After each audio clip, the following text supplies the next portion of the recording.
The stories beneath the stories have always been the ones worth following, the quiet narratives that settle between towns and routes and legendary encounters. Every Pokemon game carries a thread running from a professor's laboratory through tall grass towards something that accumulates with each step taken. These are the stories of how every Pokemon game found its shape. And before you drift any further, please consider subscribing to join the Cozy Club for more videos like this and tell me where you're watching from tonight. There is something worth following in these stories, something that stretches from the first grass outside Pallet Town all the way to the sun-drenched shores of Alola, a thread connecting every game ever made, quiet and patient as moonlight falling across a sleeping town. The story of Pokemon Red and Blue begins not with a great conflict or a sweeping prophecy, but with a boy standing in his bedroom, the soft hum of a television set filling the small house before he steps outside into the tall grass. It is a beginning stripped of almost everything except possibility. Professor Oak stands at the edge of that grass, not quite a mentor and not quite a stranger, offering three small creatures in worn leather cases, each one representing a different direction the journey might take. What makes this opening so quietly significant is how much it trusts the player. There are no long explanations, no elaborate cutscenes, no characters delivering speeches about destiny or chosen heroes. You are simply given a name, a rival with a smirk, and a world that stretches outward in every direction. Red and Blue were games built during a period when the Pokemon concept itself was still being tested, still being understood by the people who made it. Satoshi Tajiri, who had spent years collecting insects as a child in the suburbs of Tokyo, imagined a world where that same sense of discovery could be shared between players through the link cable of the original Game Boy. The collecting aspect was central from the very beginning, but what grew up around it was a story that felt less like a narrative and more like a walk. Team Rocket, the criminal organization that surfaces quietly in Mount Moon and grows louder as the journey continues, was never presented as a world-ending threat. They were thieves and opportunists, troubling in the way that a bad neighbor is troubling, present and disruptive, but not catastrophic. Giovanni, their leader, waited at the end of their schemes with a gym badge rather than a grand confession, and that choice to make the villain also a gym leader gave the games a texture that more dramatic storytelling might have lost. The rival in these early games was not given a name by the developers. He was a blank space for the player to fill, and yet his presence shaped the journey more powerfully than almost any other character.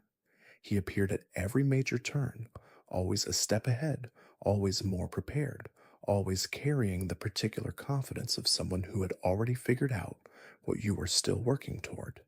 He was not kind, he was not warm, and yet the game needed him exactly as he was, a mirror held up to the player's own ambition, reflecting back something harder and more competitive than the soft pastoral landscape might have suggested. The 8 gym leaders of Kanto each occupied a single building in a single town, but they also occupied a kind of idea. Brock's rock-solid certainty and care for his younger siblings, Misty's frustration with trainers who underestimated her, Surge's sharp military pride, Erica's calm among her flowers. Each one was sketched rather than painted, but the sketches were precise enough that players filled in the rest without being asked.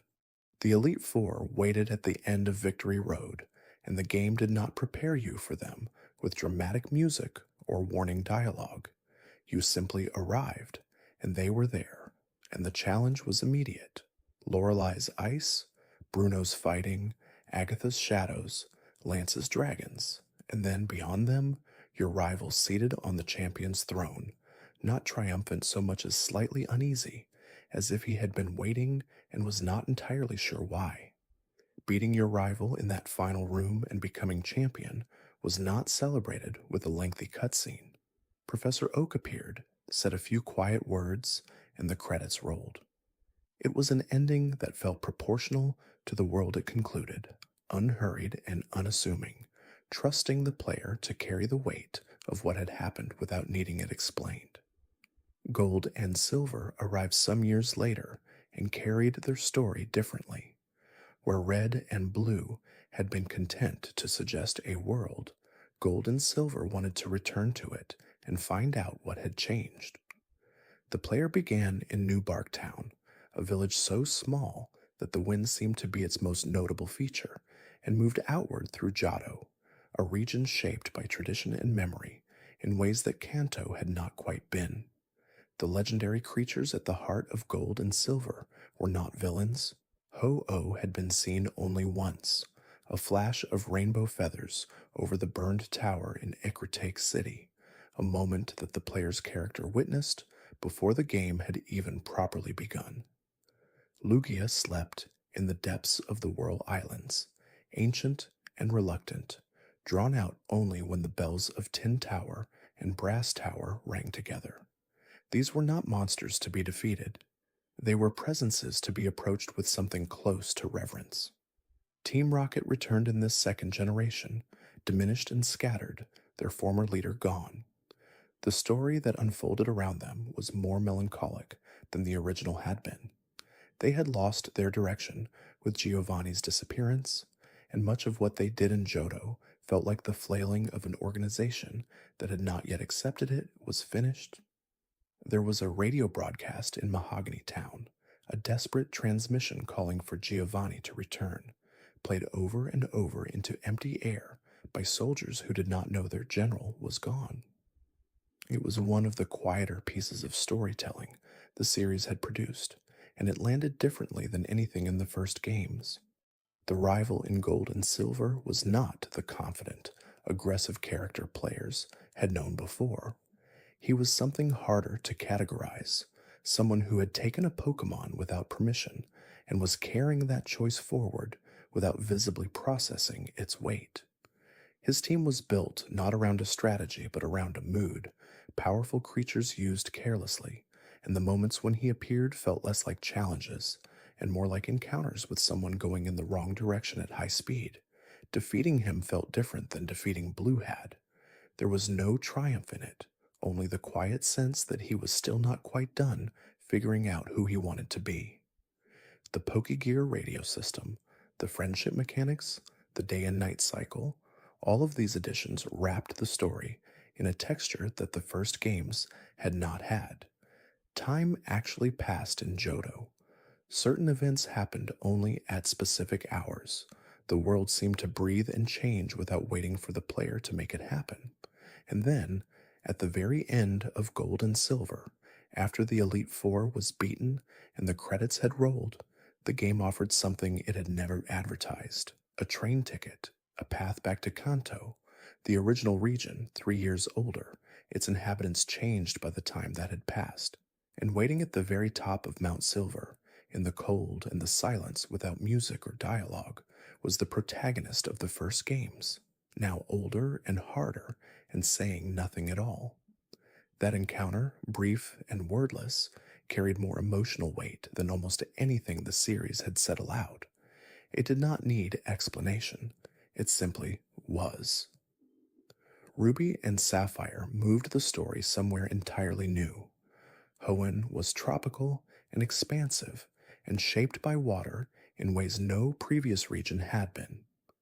The player arrived not from a neighboring town, but from the back of a moving truck, relocated to a new place, starting over in the most literal sense. Little Root Town was not just small. It was new, still being planted, still finding its edges, and the player arrived at the same moment the town itself was still settling in. The rival in these games was a neighbor, the child of the Norman the Normal type gym leader, who also happened to be the player's father. That family connection was handled lightly, almost offhandedly, but it gave the early parts of the game a warmth the first 2 generations had not quite had. The villains of Hoenn were something the series had not attempted before. 2 organizations, each convinced of their own righteousness, each seeking to reshape the world according to a philosophy they had taken too far. Team Magma wanted to expand the land, to drain the seas, and create more habitable ground for humanity. Team Aqua wanted to expand the oceans, to reduce human expansion and return the world to something wilder and less controlled. Both teams were wrong in ways they could not see, and both were following leaders who had convinced themselves that destruction was the price of a better future. Groden, sleeping under the volcano, was not evil. Kyogre, drifting through the deepest trenches, was not evil. They were ancient things, vast and elemental, disturbed from long rest by people who thought they understood forces beyond their comprehension. The idea that human ideology could accidentally wake sleeping gods and set them against each other was a more sophisticated premise than anything the series had previously attempted. Rayquaza descended to stop them, not because it was summoned or because a hero called it, but because it had done this before. It was the balance the world had maintained for millions of years, and when the balance broke, Rayquaza came, indifferent to the trainers below it and entirely focused on the task it had always performed. There was something almost geological about this, something that suggested the Pokémon world operated according to rules much older than the humans who lived in it. The post-game in Ruby and Sapphire was quieter than what Gold and Silver had offered, but it had its own texture. The abandoned ships, the dense forests of people went in, but the stories suggested they rarely quite came back from. The Mirage Island that appeared only on certain days for reasons no one fully understood. These were the edges of a story still being told in whispers. Diamond and Pearl carried their story into the cold mountains of Sinnoh, and they carried it heavily. This was a region built on myth in a way the previous games had gestured toward, but never quite committed to. The creation of the world, the nature of time and space, the question of what exists before anything exists at all. These were not small subjects for a Pokemon game to take on, and the games did not always carry them gracefully. Cyrus, the leader of Team Galactic, was the most philosophically developed villain the series had produced at that point. He had not become destructive because he was greedy or because he had been wronged. He had become destructive because he genuinely believed that the emotions driving human behavior were the source of all suffering, that a world rebuilt without emotion would be a world without pain. He wanted to unmake the universe and construct a new one according to his vision, and the game presented this not as cartoonish villainy, but as the logical conclusion of a worldview taken to its extreme. The three lake guardians, Uxie and Mesprit and Azelf, represented knowledge and emotion and willpower, the three qualities Cyrus wanted to remove. Each one had placed a part of itself into every living creature, and each one waited patiently at the bottom of its lake, ancient and serene, unbothered by the world above, except when the world above threatened to end. Palkia and Dialga, the legendary Pokémon at the center of the game's climax, were not creatures in the usual sense. They were the mechanisms by which space and space-time operated, entities whose existence was less biological than structural. The idea that they could fight, that they had anything like a will or a preference, was left deliberately ambiguous, which gave the climax an unease that more straightforward battles did not have. The rival in Diamond and Pearl was not the aggressive competitor of the first games or the troubled wanderer of the second. He was a friend, genuinely warm, more interested in the journey than the destination, and his presence in the story felt like a response to criticisms that previous rivals had been too cold or too competitive. Whether that response went too far in the other direction was something players debated, but the warmth itself was real, and the game built enough small moments around him to make it matter. Platinum added a third dimension to the Diamond and Pearl story by introducing the Distortion World, a place where Giratina existed in banishment, a realm where the rules of space operated sideways and gravity pulled in directions that had no name. Giratina had been cast out by Arceus at the beginning of existence for reasons the game left partially unclear, and its banishment had become its territory, a place it had shaped over millions of years into something that reflected its own fractured nature. The idea that every Pokemon world contained a mirror world beneath it, accessible only through specific rifts, was one of the stranger things the series had offered, and Platinum handled it with more confidence than Diamond and Pearl had managed. Cynthia, the champion of Sinnoh, was given more room to be a presence in Platinum than she had been before, and she used that room well, appearing in the story at moments when the player needed grounding and speaking about the region's mythology with the particular authority of someone who had spent years studying it carefully. Black and White arrived in Unova and brought with them a sense of purpose the previous games had sometimes lacked. The story was not simply about stopping a villain or catching a legendary. It was about a question, one that the game asked repeatedly and from multiple angles without quite resolving it. If Pokemon have their own thoughts and feelings and desires, what does it mean to catch them and use them for battle? N was the character built around this question. He had grown up among Pokemon rather than people, raised by Ghetsis to believe that the only ethical position was the complete liberation of every Pokemon from every trainer. His belief was not presented as ridiculous. The game gave it real weight, showing conversations between N and wild Pokemon, giving him an ability to understand their speech that no other character shared, letting him occupy the question with genuine sincerity before slowly revealing the way that sincerity had been weaponized by someone else. Ghetsis, the true architect of Team Plasma's ideology, wanted not the liberation of Pokemon, but the elimination of Pokemon training from everyone except himself. He had used N as a figure, a prophet shaped by a calculated childhood, to build a movement that would ultimately serve one man's desire for control. The revelation that N had been a tool without knowing it was not delivered dramatically. It arrived quietly, in the way things arrive when they have been true for a long time and are only now being seen clearly. Zekrom and Reshiram were divided aspects of a single ancient dragon, one carrying the truth of logic and the other carrying the ideals of aspiration, and the game asked the player to choose which truth they would stand beside. This was not a choice with a correct answer. The game made that clear.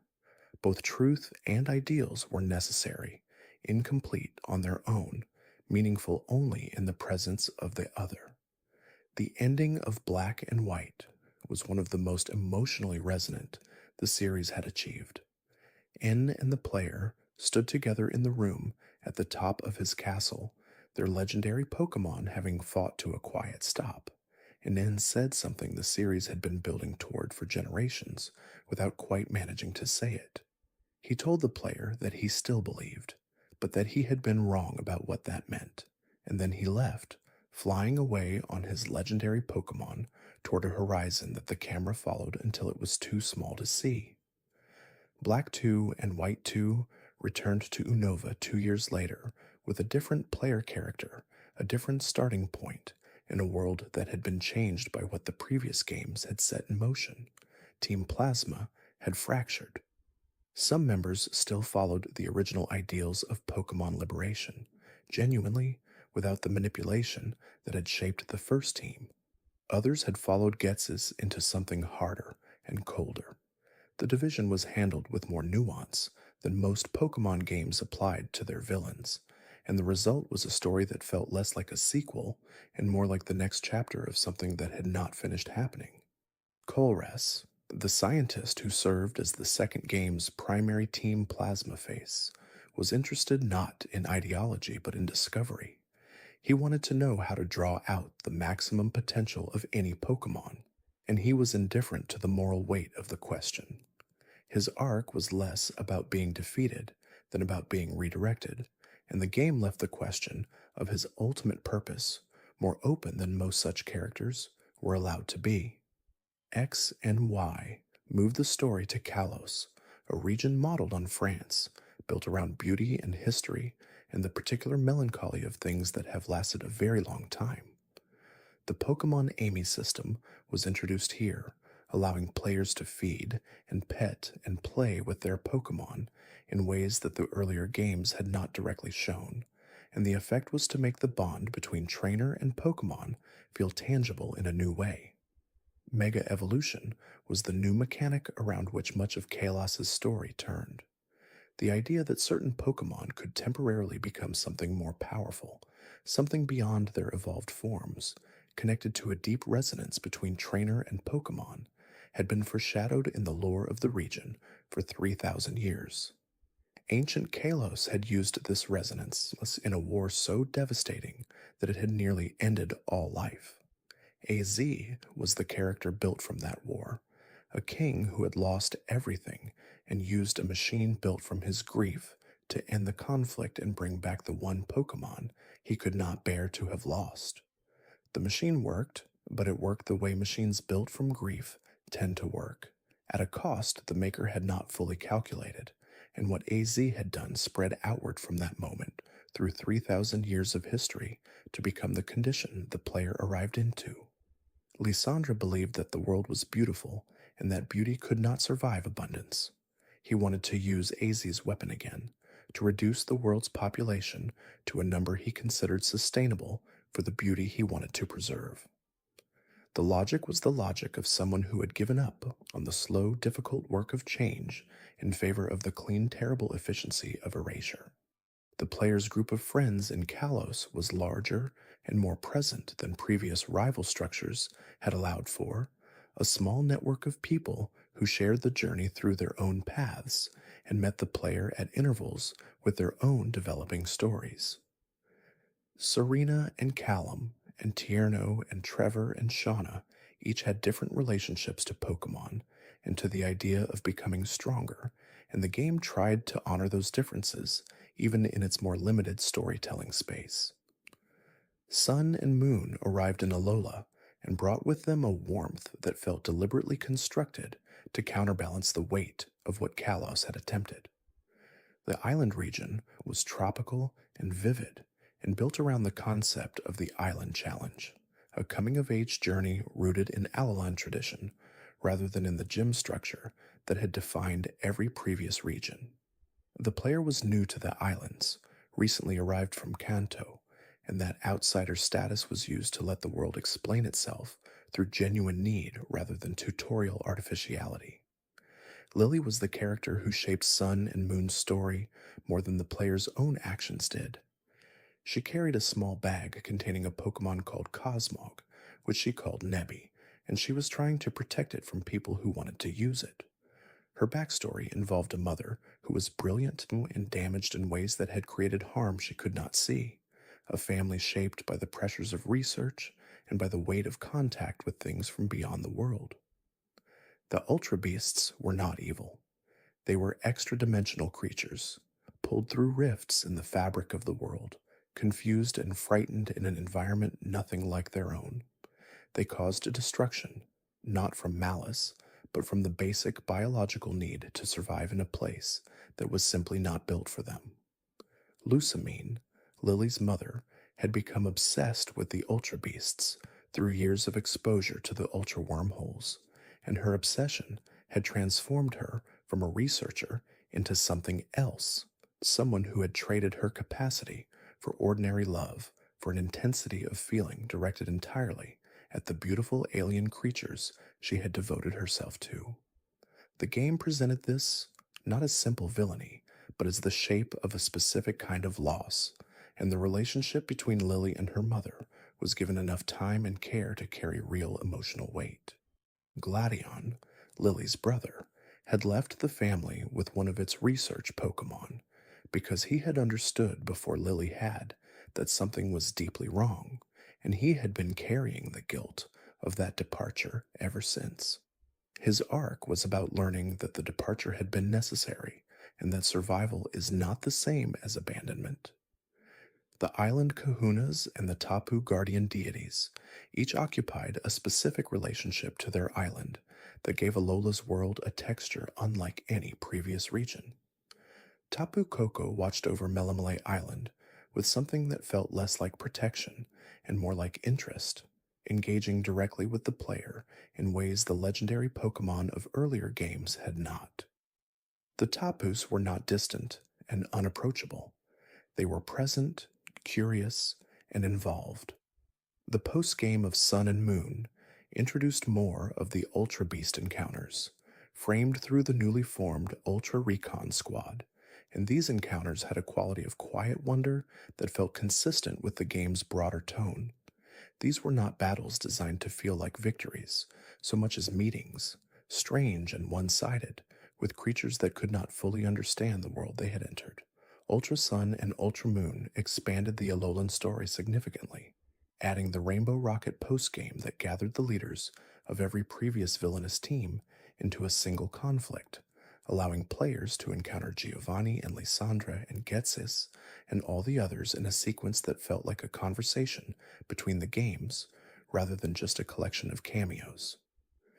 Sword and Shield carried their story into the Galar region, modeled on the United Kingdom, built around the cultural phenomenon of the Gym Challenge, a sporting event that the entire region watched and celebrated. The players were participants in this challenge, but they were also witnesses to something going wrong at its margins. Chairman Rose was a man who had, by almost any measure, made Galar better. He had built the energy infrastructure, supported the Gym Challenge, elevated the sport of Pokemon battling to the center of his region's identity. And he was also a man who believed that a crisis he could see coming in 10,000 years justified taking catastrophic action now without asking anyone whether they agreed. The certainty that his calculation was correct and his willingness to act on it alone was the shape of his failure, a failure of the imagination rather than of intention. Eternatus was not a villain. It was a creature that had arrived on Galar from space approximately 20 million years previously and had been absorbed into the region's mythology as the source of the Dynamax phenomenon, the temporary gigantification of Pokemon that defined competitive Galar battling.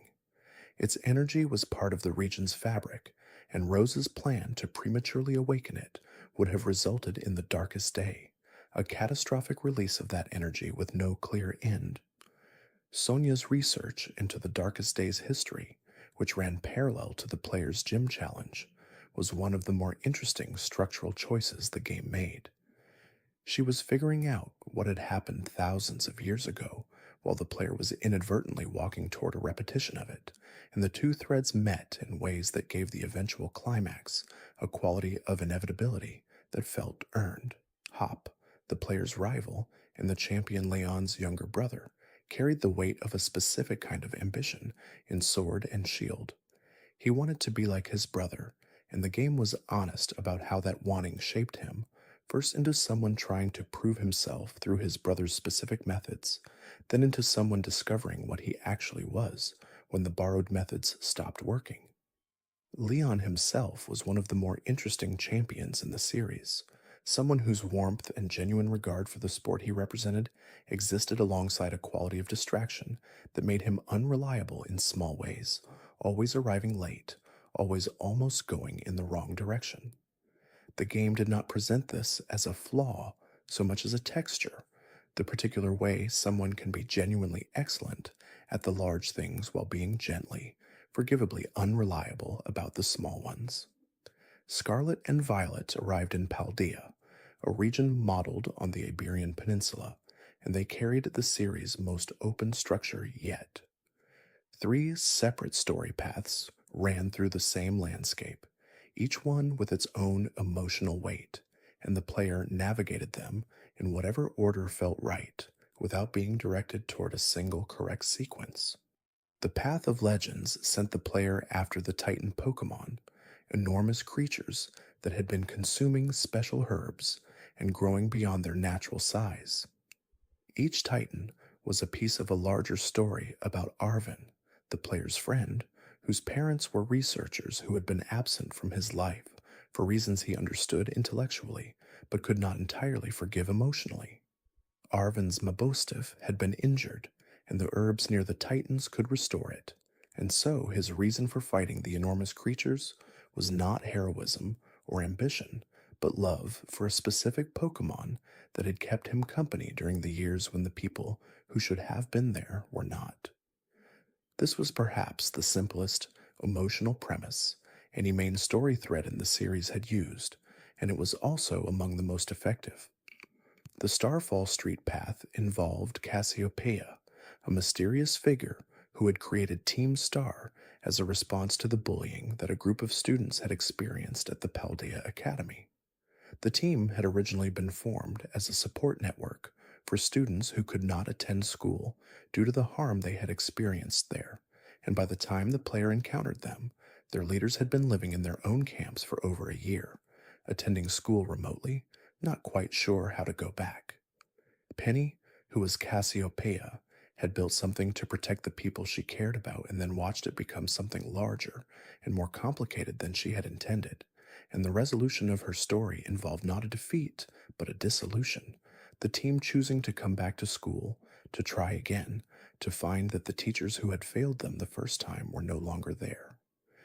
The Victory Road path was the most traditional of the three, the path toward gym badges and the Elite Four, but even it was shaped by the presence of Nimona, one of the game's most enthusiastic characters, someone who was already champion and who had gone back to participate in the challenge again, specifically because she wanted an opponent who would genuinely push her.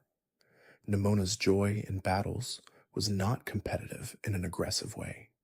It was more like the joy of someone who had found the thing they were best at and wanted only to share the experience of it. The three paths converged in Area Zero, the vast crater at the center of Paldea that was technically off limits and practically impossible to ignore.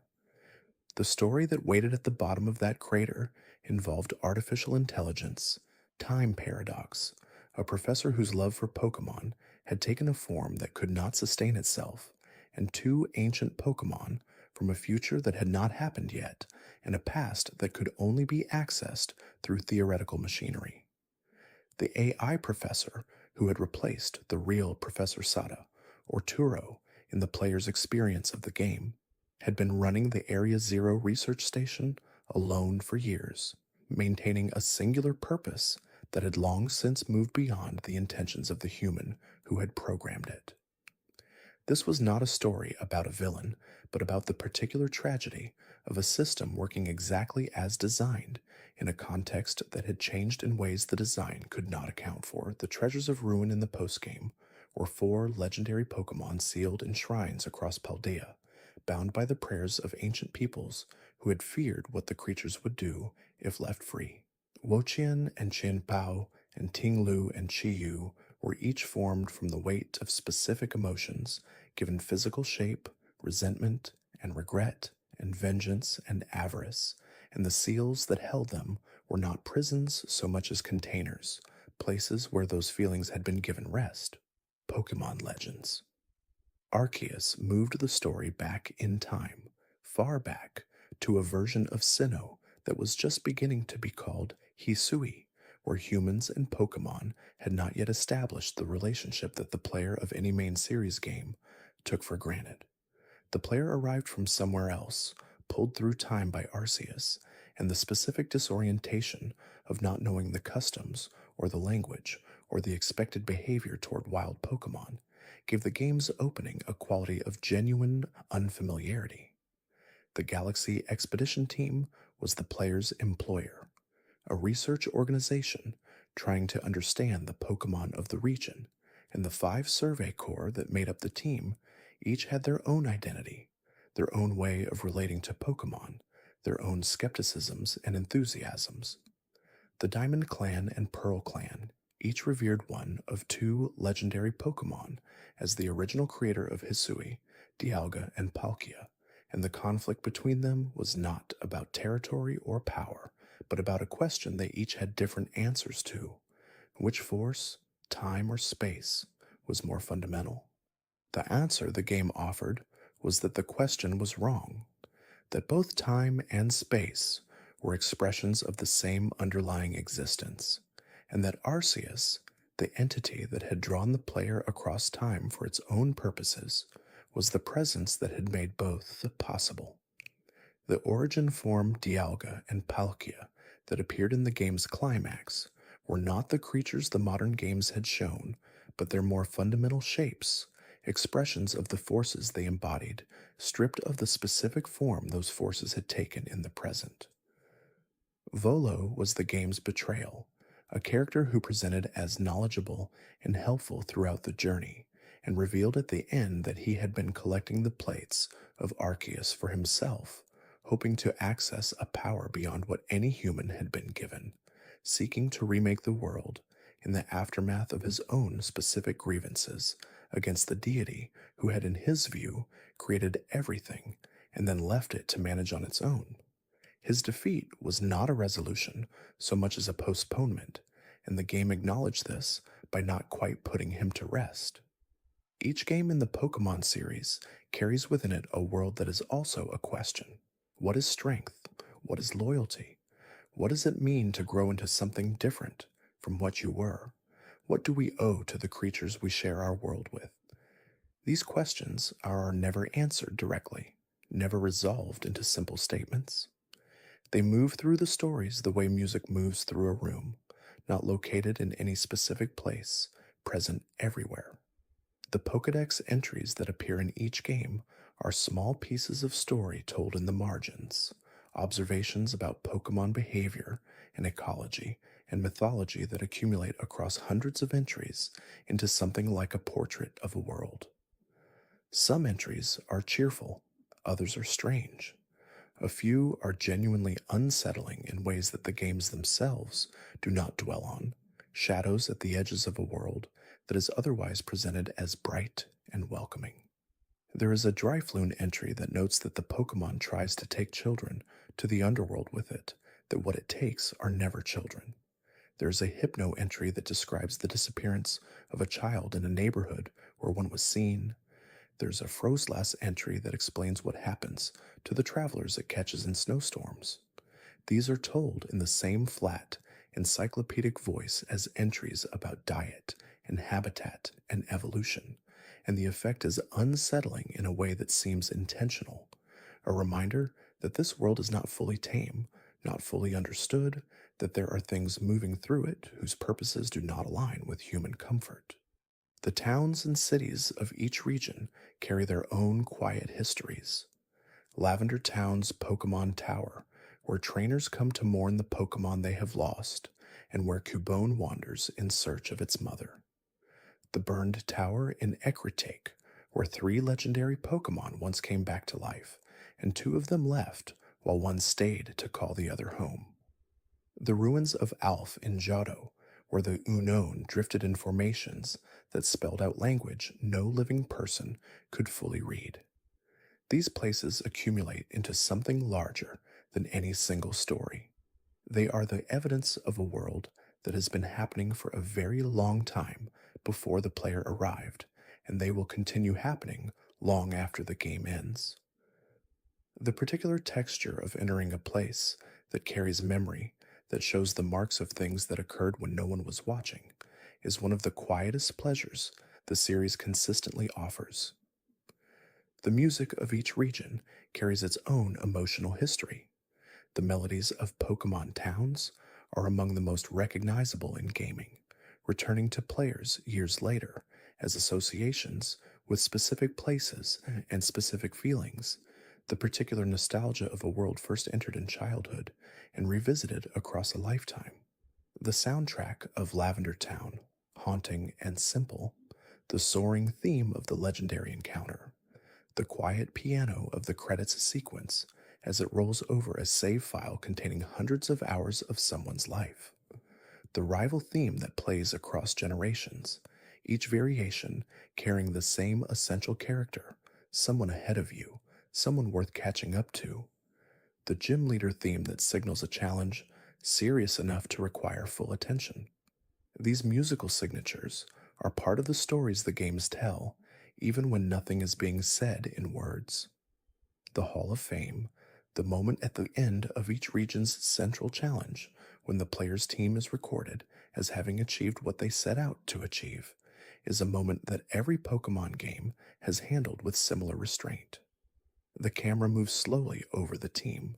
Each Pokemon's name appears, and then it is over, filed away in the game's memory, existing now as part of the permanent record of a specific journey through a specific world. What the Hall of Fame preserves is not the story of the protagonist, who never speaks, who exists as a placeholder for the player's own investment. It preserves the names of the Pokemon, the small creatures who were chosen out of hundreds or thousands of encounters, and trained and trusted and carried through the hardest parts of the game. These are the characters whose stories the Hall of Fame actually records, because the player's character has no story except the one the player gives them, but the Pokemon are always specifically, individually themselves. The games have always known this. Professor Oak asks not just what the player's name is, but what the rival's name is, and the question carries an implication. This is a world of people and creatures who have names, who are known to each other, who exist in relationship. The naming of a rival is the first act of the story, performed before a single step has been taken in the tall grass. The post-credits scenes and post-game content that accumulate in each game are where much of the series' most interesting storytelling happens. These are the spaces, after the central conflict has been resolved, where the world continues in its ordinary rhythms and new questions arise from the absence of old ones. The Battle Frontier in Emerald, the Sevii Islands in Fire Red and Leaf Green, the Delta episode in Omega Ruby and Alpha Sapphire. These spaces feel earned in a way that the main story sometimes cannot, because the player who reaches them has already demonstrated a level of commitment to the world that makes the quieter rewards meaningful. There is a certain kind of moment that Pokemon games return to again and again, a moment of stillness at a high place, looking out over the region that has been traveled through, the summit of Mount Silver, the peak of Spear Pillar, the top of the Sky Pillar. These are places where the scale of the journey becomes visible all at once, where everything that happened in the small towns and long routes below can be seen from a distance that makes the pattern clear. The pattern is not dramatic. It is not about saving the world, exactly, though the world is frequently saved as a side effect. The pattern is about a child moving through a landscape, making choices, forming bonds, and arriving somewhere different than where they started. The legendary encounters are punctuation in this journey, moments when the world's deeper architecture becomes briefly visible before the journey continues. Arceus, the final question the series has been asking since its first mythology, is a Pokemon who is also the origin of everything. Its plates, scattered across time and space, and the specific topography of each game that contains them, are the residue of a creation that has been happening continuously, not finished at a moment in the past, but ongoing, responsive to what exists within it. The idea that a Pokemon sits at the center of the universe and that the universe is made of the same substance as everything that lives within it is both a child's idea and a philosopher's, and the games have never quite decided which of those things they are, which is exactly right. The stories of the Pokemon games are not, taken individually, among the most sophisticated narratives the medium has produced. They do not have the moral complexity of a role-playing game that asks genuinely difficult questions with genuinely uncertain answers.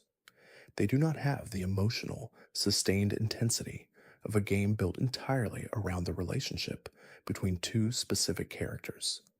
They are something else, something harder to categorize, stories that work by accumulation, that build up over years of playing different games in the same world, that become meaningful through the specific memories each player brings to them. A person who played Red as a child, and then played Black in their teens, and then played Sun as an adult, has played 3 different kinds of story, and the story of the world they carry in their imagination is the sum of all of them, plus the particular weight of having been a specific age during each encounter. The professors who handed out starter Pokemon across multiple games, Oak and Elm and Birch and Rowan and Juniper and Sycamore and Kukui and Magnolia and Sonia, form a quiet lineage, each one sending a child into a world that has room for them. The Professor Oak of the first games sat in his laboratory and told the player that the world was vast and that they should set out to understand it. He did not promise that they would succeed. He did not promise that understanding was possible. He simply said it was worth trying and that there were others out there trying at the same moment, and that the connection between those trying was itself a kind of answer. The starter Pokemon of each generation are among the series' most considered choices, creatures designed to be both the player's first companion and a visual shorthand for the region's identity. Bulbasaur, Charmander, Squirtle, each one representing a different relationship to power, to patience, to transformation. The trios of each generation are mirrors held up to the world they introduce, and the particular warmth players feel toward their chosen starter is not incidental. It is designed, built into the choice from the beginning, the first act of a belonging that deepens with every subsequent hour. The evolution sequences in the Pokemon games are among the most emotionally resonant things the series does, and they do them wordlessly, with music and animation and the simple fact of transformation. Something changes. It does not ask permission. It announces itself with a bright light and the sound of an evolving creature, and then it is done, and the thing that existed before has become something that contains everything the previous form was while also being something new. The Pokemon world has always been larger than any single game could contain. There are routes mentioned in passing that lead somewhere off screen, towns whose names appear on maps but whose interiors are never shown, legends described in Pokedex entries that reference events from before any known history. The edges of every region are suggestions rather than walls, and the suggestion is always the same. There's more beyond what you are being shown, and the more has always been there, and it is not waiting for anyone to arrive before it continues being itself. This sense of a world larger than the story told within it is one of the specific pleasures the series has offered across every generation. Walking into a cave whose darkness the Pokemon flash illuminates only partially, not knowing exactly what will be found in the next room. Surfing out onto water routes where the nearest visible land is a small shape on the horizon. Entering a forest so dense that the path behind you disappears. These are moments that gesture toward vastness without spelling it out, and they give the games a quality of exploration that the more controlled narrative moments cannot quite replicate. The wild encounter system, the fundamental mechanic by which Pokemon are discovered and caught, is itself a narrative device.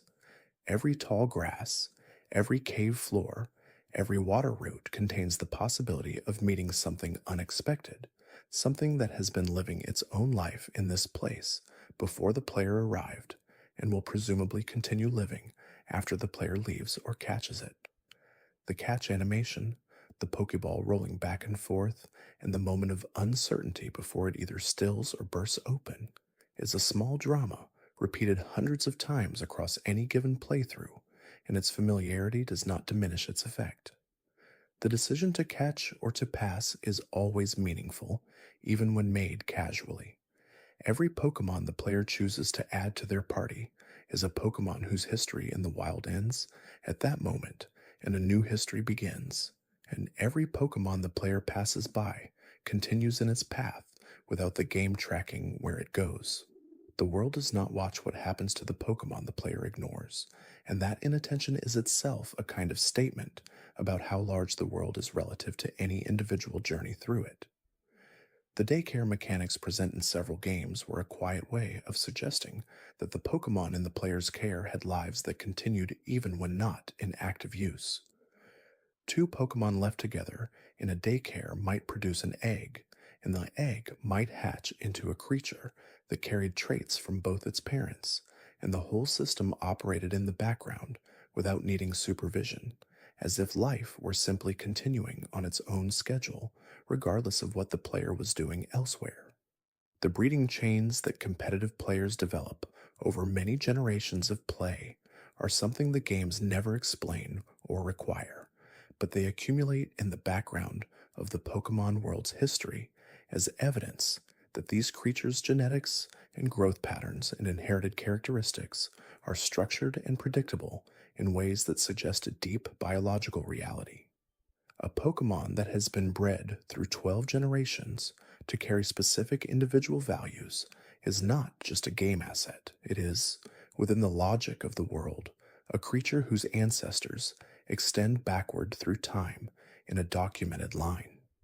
The National Pokédex, which accumulates entries from every game in the series, is itself a kind of story, a registry of every known creature in the world, organized by discovery rather than by taxonomy, each entry carrying the observations of a different scholar or researcher in a different region at a different time.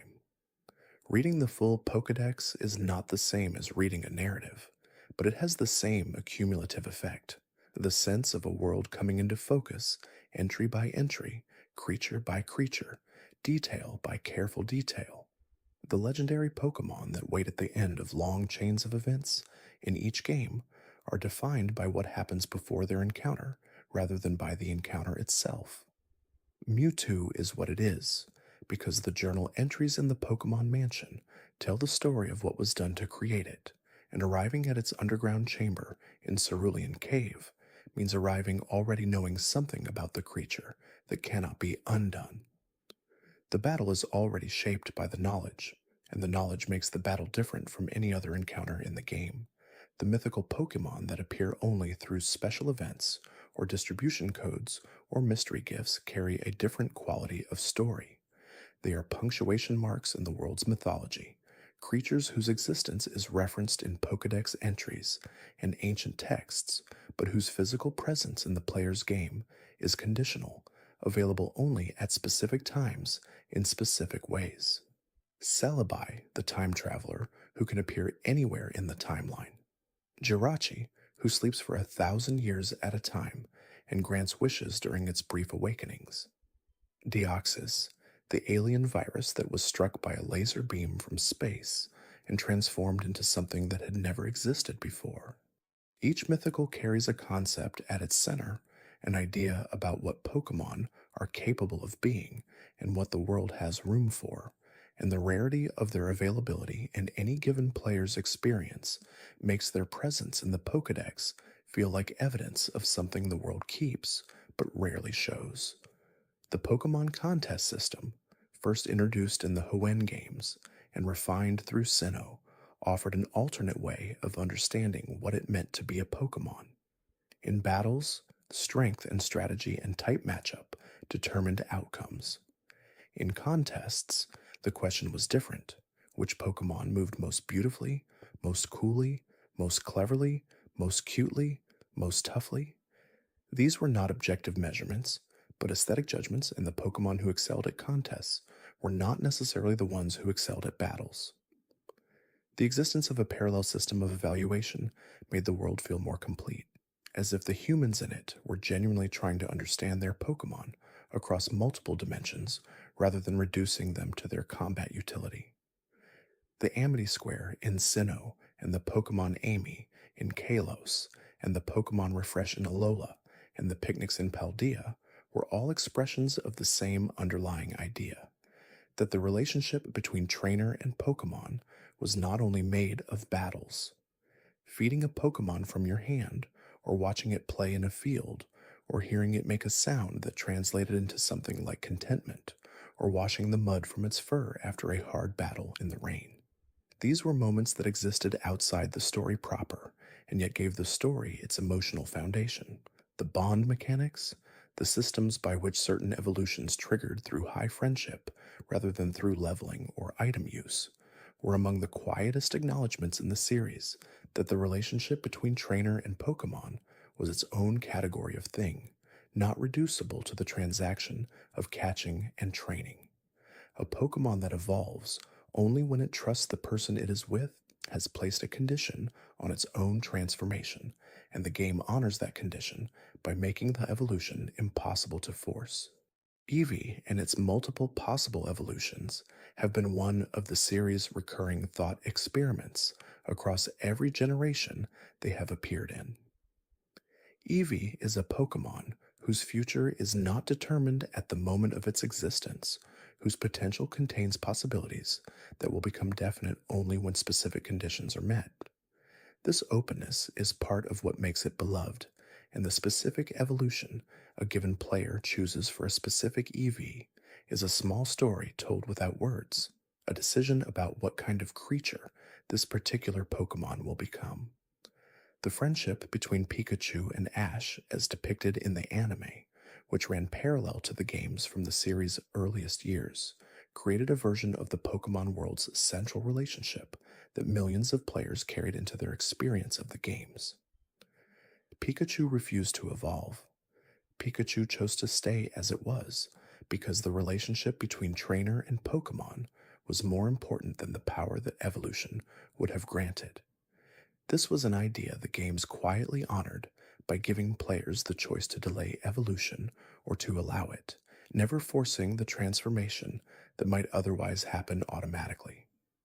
The games and the anime have always been distinct from each other, operating on different assumptions, presenting the same world through different frameworks. In the games, the player is the protagonist, and the world arranges itself to test and reward their specific journey. In the anime, Ash is the protagonist, and the world is both larger and more consistent than any single game's version of it, populated by recurring characters and ongoing relationships that extend across decades of episodes. The manga, in particular the Pokemon Adventures series, offered a third version of the world, one where the characters who were nameless in the games had their own personalities and histories, where Blue was a girl and Red was passionate and impulsive, and the legendary battles left real damage and real scars. This multiplicity of versions of the Pokemon world, all of them carrying the same basic elements and all of them being something genuinely different, is one of the most unusual things about the franchise's relationship to its own mythology. The remakes of each generation, Fire Red and Leaf Green for the first games, Heart Gold and Soul Silver for the second, Omega Ruby and Alpha Sapphire for the third, Brilliant Diamond and Shining Pearl for the fourth, have returned to the original stories with updated technology and occasionally expanded content, and each return has been its own kind of story about the relationship between players and the worlds they first knew. Heart Gold and Soul Silver in particular added a following Pokemon system that let the led Pokemon in the player's party walk behind them through the world, and this addition, small in mechanical terms, transformed the experience of the game in ways that players found disproportionately meaningful. The Pokemon was there, it was physically present in the world, it walked with you, and the specific Pokemon that had been chosen to be the one who walked behind you was walking because of a choice you had made, a choice that meant this one, this creature, was the one whose company you wanted on this particular journey. Omega Ruby and Alpha Sapphire added the Delta episode, a post-game sequence involving Zinnia, a member of the Draconid people who had maintained a tradition of guarding against a specific catastrophe for generations, passing the responsibility from parent to child in a lineage that had not wavered, even as the rest of the world moved on, without knowing what they were protecting it from. Zinnia's story was brief and incomplete, in ways that felt deliberate. The sense of a person who had more history than the game had time to show, carrying obligations she had inherited rather than chosen, and finding that carrying them had cost her something she could not get back. The primal reversions of Groudon and Kyogre in those remakes were a way of showing what the ancient Pokemon had been before their long sleep, before the energy that had defined them had settled into a dormant form. Primal Groudon and Primal Kyogre were not more powerful versions of the original. They were more fundamental versions. The creatures as they existed when the forces they embodied were fully expressed rather than merely present. The relationship between the human world and the Pokemon world has been the central unanswered question of every game. Humans use Pokemon for battles and transportation and research and companionship and labor. Pokemon use humans for food and shelter and safety and the particular kind of stimulation that comes from training toward a challenge. The relationship is not equal, but it is also not simple, and the games have returned to the question of what it means repeatedly without concluding it. The question is sharpest in black and white, where it is raised explicitly by a character who has good reasons for raising it, but it lives in a quieter form in every game, in the moments when a Pokemon in the player's party reaches a high enough friendship level to use a move it would not otherwise know, or in the moments when a Pokemon in the rival's party performs above its level because the relationship between them has been built through years of shared experience.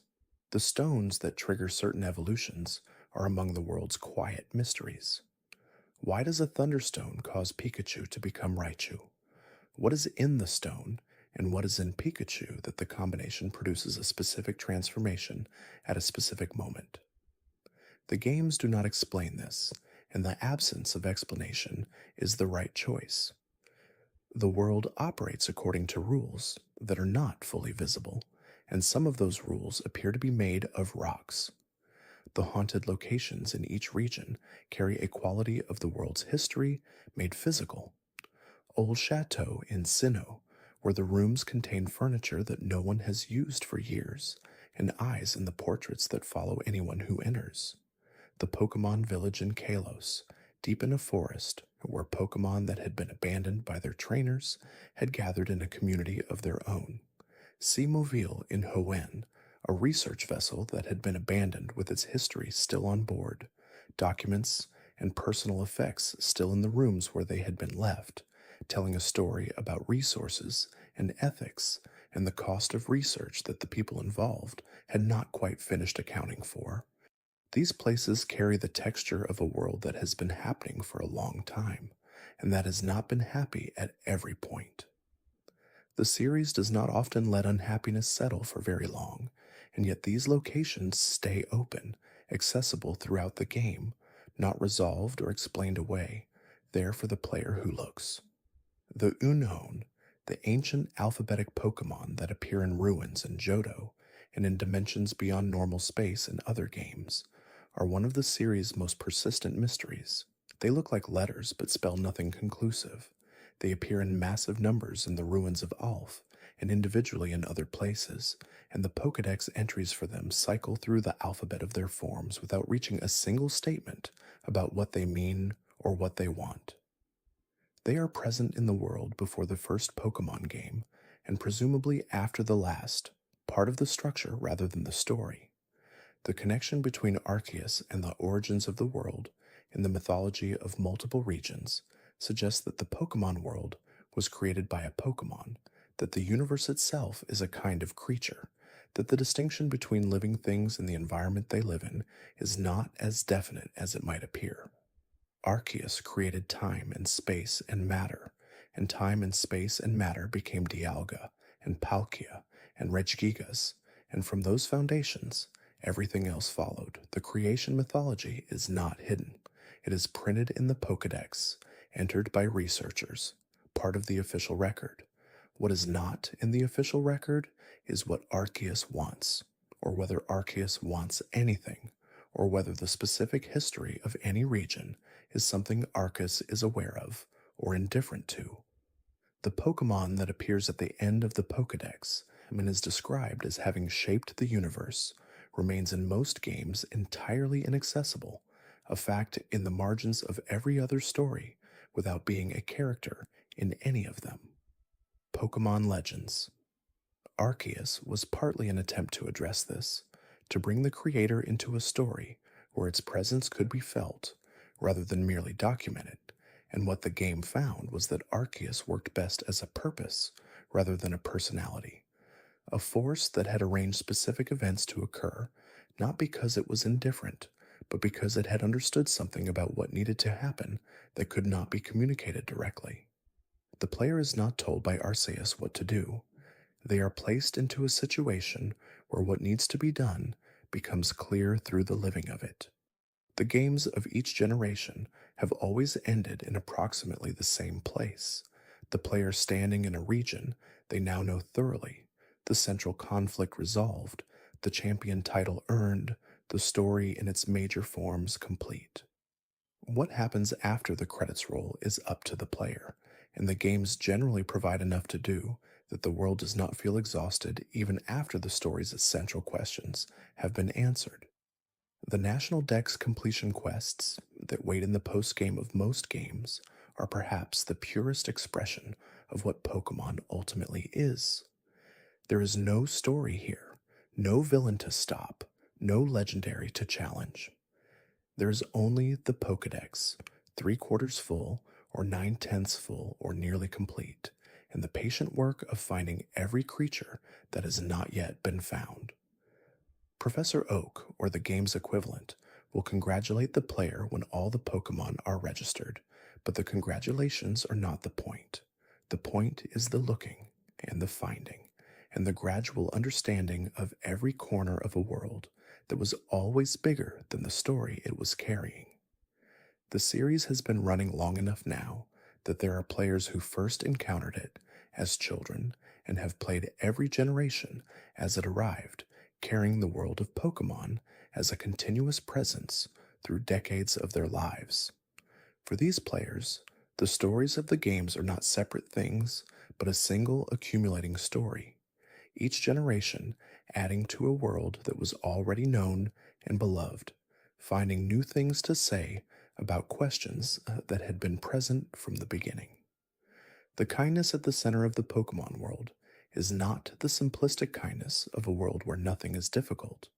It is the earned kindness of a world where things are often hard, where rivals are genuinely ahead of you, where the Elite Four will beat you the first time you try them, where the legendary Pokemon is not a gift, but a challenge, and where all of this is presented as the ordinary conditions of a life well lived. The games ask you to keep trying without making the asking feel like a demand, and the answer to every setback is to go back to the last Pokemon Center, heal your team, and try again. This is not a metaphor the games impose. It is simply what the mechanic requires, and the fact that it reads as encouragement rather than frustration is one of the quieter achievements of the series' design. You lose, and you come back with your team healed. You try again. You might lose again. And then something shifts, some level crossed, or strategy adjusted, or type advantage finally understood, and the opponent that blocked you falls, and the path opens, and the journey continues. The journey always continues. That is what every Pokemon game, from the very first one to the most recent, ultimately says. Not loudly, and not with great ceremony, but with the particular quiet insistence of a world that has been patiently waiting for you to arrive, and is in no hurry for you to leave.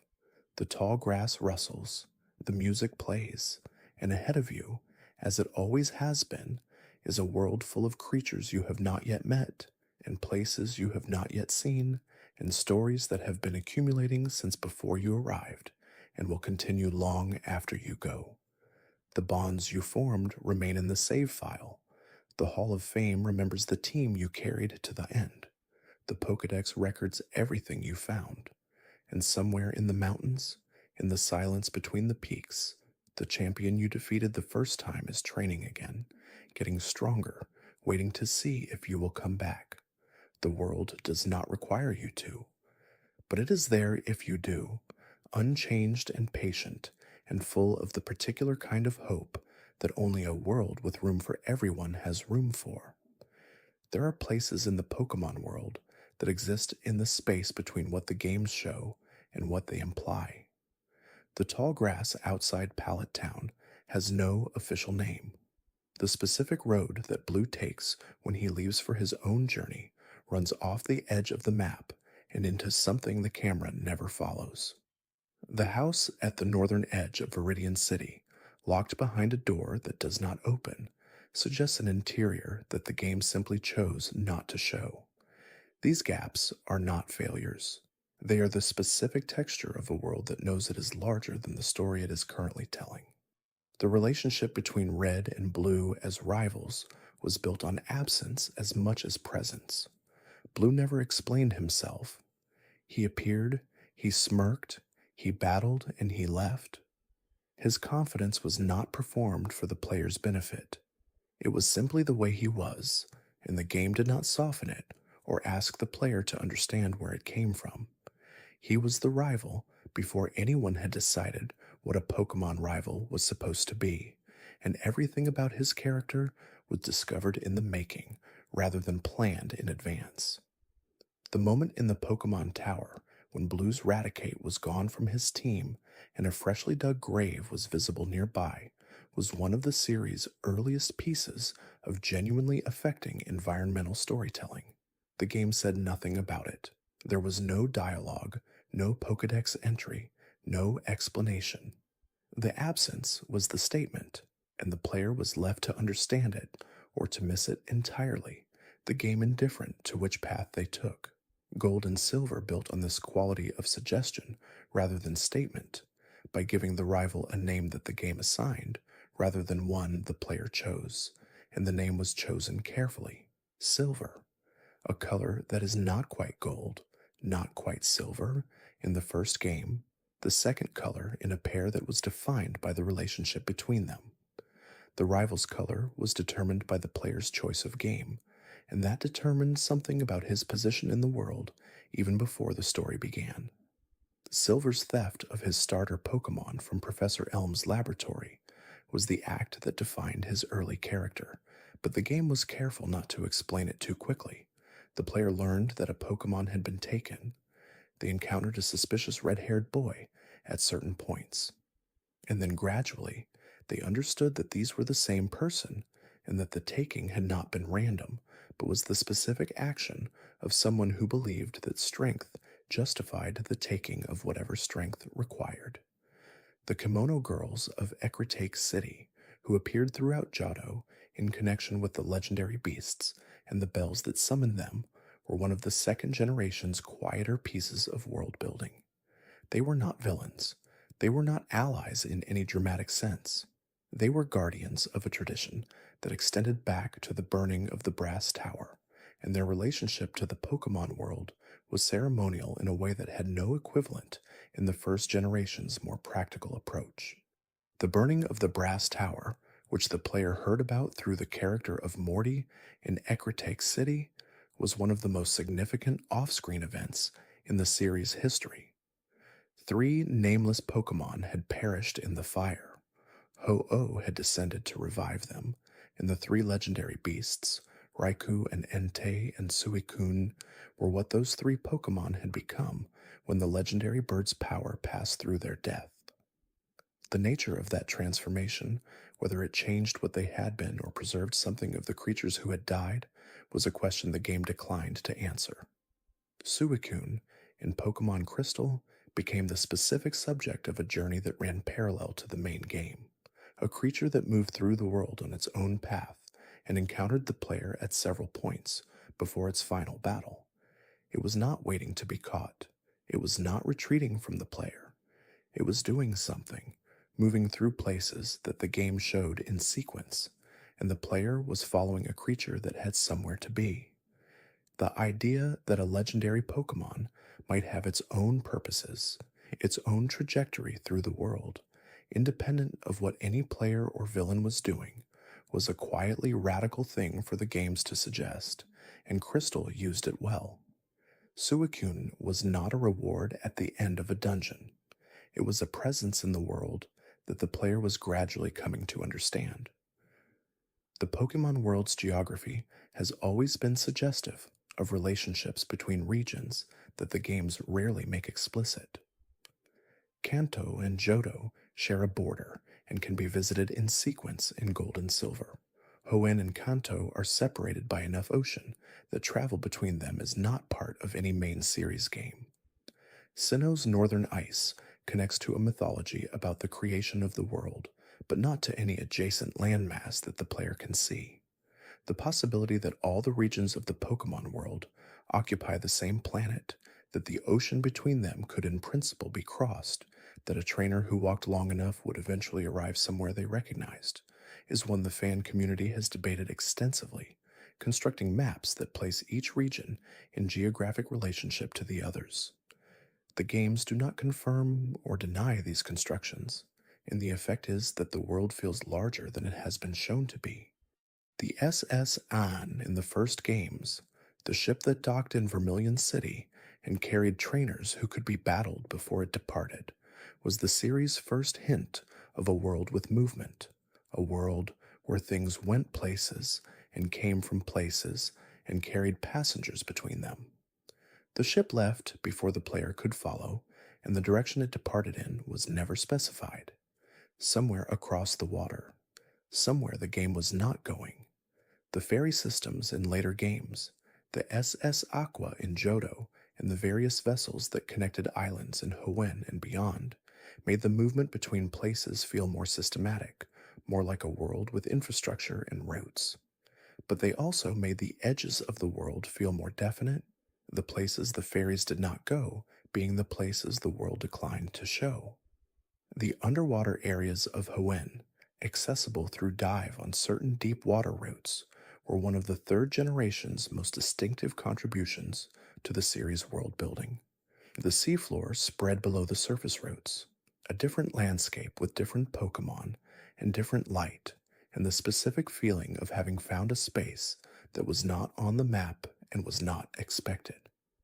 The seafloor cavern waited at the end of one of these underwater passages, and what was in it was one of the game's largest surprises.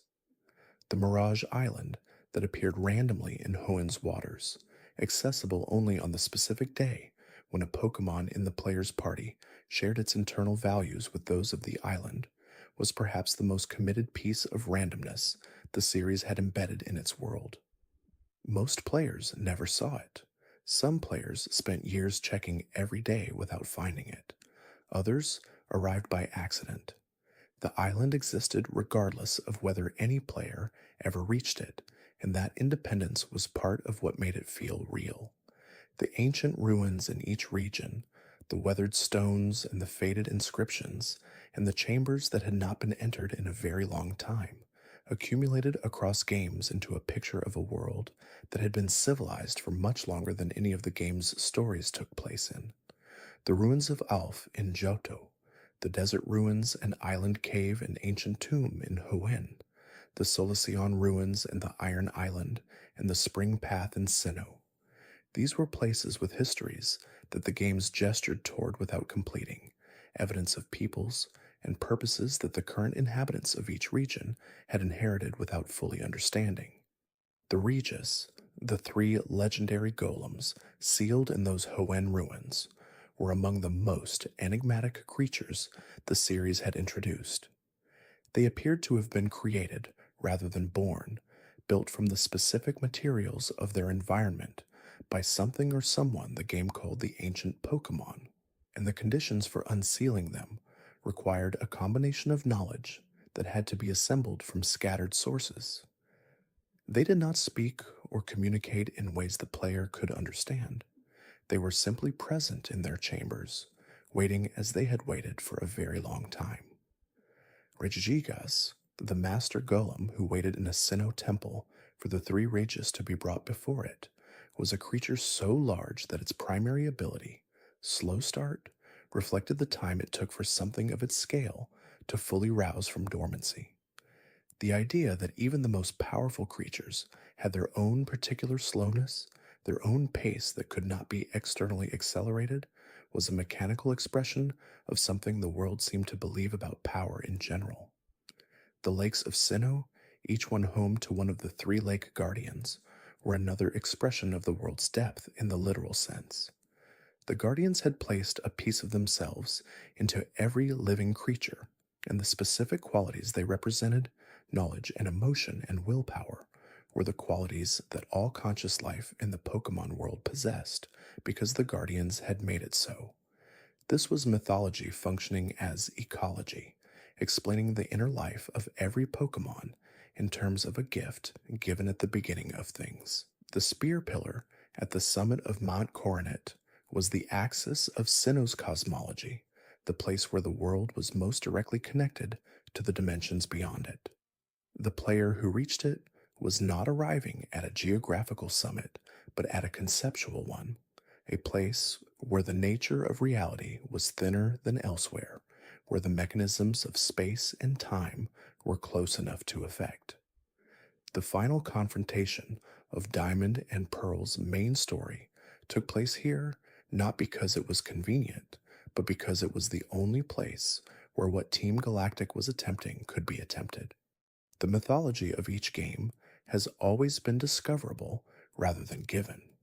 The player who reads every Pokedex entry and examines every old text and speaks to every historical figure in every town accumulates an understanding of the world that the player who moves quickly through the main story does not have. Both understandings are valid. The game does not require the deeper reading, but it rewards it with a world that feels more fully inhabited, more layered with history, more convincingly alive. The character of Cynthia appears in multiple games across multiple generations, sometimes as a researcher, sometimes as a champion, always as someone whose relationship to Pokemon mythology runs deeper than her formal role would require. She studies ancient civilizations and their Pokemon relationships. She knows the mythology of regions she has no official connection to. She speaks about the nature of legendary Pokemon with the careful precision of someone who has thought about these things for a long time and has not yet reached conclusions she feels certain enough to state definitively. Her appearance in the battle frontier of Platinum and later in Undella Town in Black and White felt like the game acknowledging that certain characters did not stop existing when their region's story ended. They continued, they moved through the world, they arrived in new places with their accumulated histories intact. Cynthia's presence in Unova was not plot relevant. She was simply there, on vacation, continuing to be herself in a world that existed beyond the scope of any single game's narrative. The fashion sense of each generation's rival and champion has always been part of their characterization in ways that the games never comment on directly. Blue's casual overconfidence expressed in his jacket, Lance's dramatic cape, which he apparently wore everywhere, including into battle, Stephen's serious, well-tailored appearance that matched his serious investment in geological research, Caitlin's elegant stillness that suggested someone who had made peace with her own power after a long struggle to contain it. These visual choices were part of the story, and the story trusted the player to read them without being told what they meant. The music of rival battles has been one of the series' most consistent emotional through lines. Each rival theme is distinct to its generation while being recognizable as part of the same lineage. The sense of urgency and challenge that signals an encounter with someone who takes the battle seriously. The first rival theme from Red and Blue played under conditions of genuine competition, someone who needed to win rather than someone who wanted to. Later rival themes carried different qualities. Anne's theme in Black and White was something else entirely, less a battle theme than a meditation, music that suggested someone whose relationship to the concept of competition was philosophical rather than personal. The specific mood of a rival theme told you something about the rival before a single move was made, and the series understood this well enough to give each one something that was true to the character it accompanied.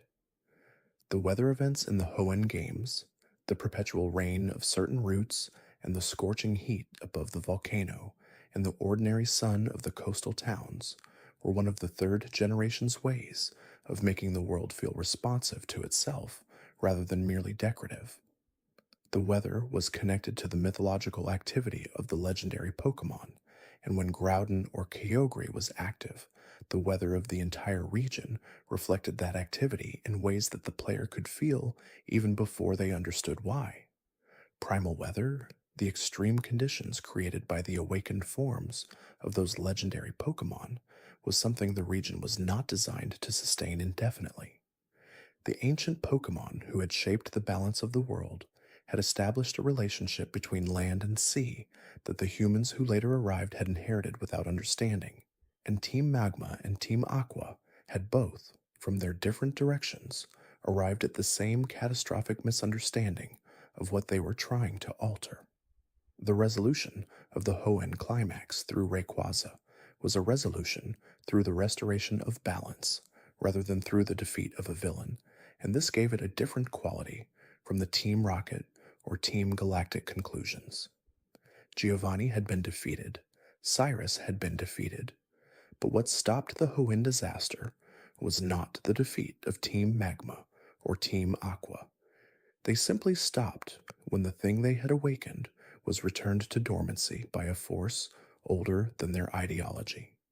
The Eon Pokemon, Latias and Latios, moved through the air above each respective game's region in patterns that the player could not track, appearing only when pursued in a specific way, the encounter itself requiring a quality of patience and persistence rather than a direct search. They were not hidden in a specific location. They were in motion, and the motion was the challenge. Catching a roaming legendary required the player to understand the mechanic of that motion, to position themselves in its path rather than chasing it directly, and the reward for understanding was not a more powerful Pokemon so much as the sense of having engaged with the world on its own terms rather than imposing a strategy that belonged to a different kind of encounter. The Pokemon world has always had its own time, not just the day and night cycles that appeared in Gold and Silver and continued through most subsequent games, but a deeper time, the sense that events had occurred before any game's story began and would continue after it ended. The burned brass tower had been a tower before it burned and would be a ruin after the legend of its burning faded.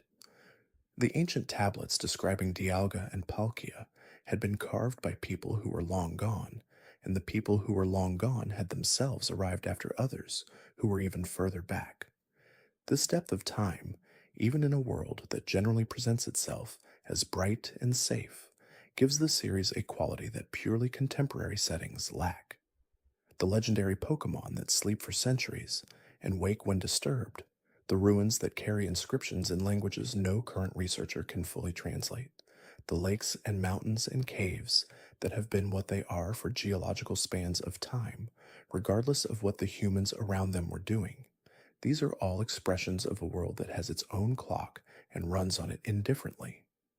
The player's place in this deep time is temporary, which is perhaps what makes the Hall of Fame registration feel so significant.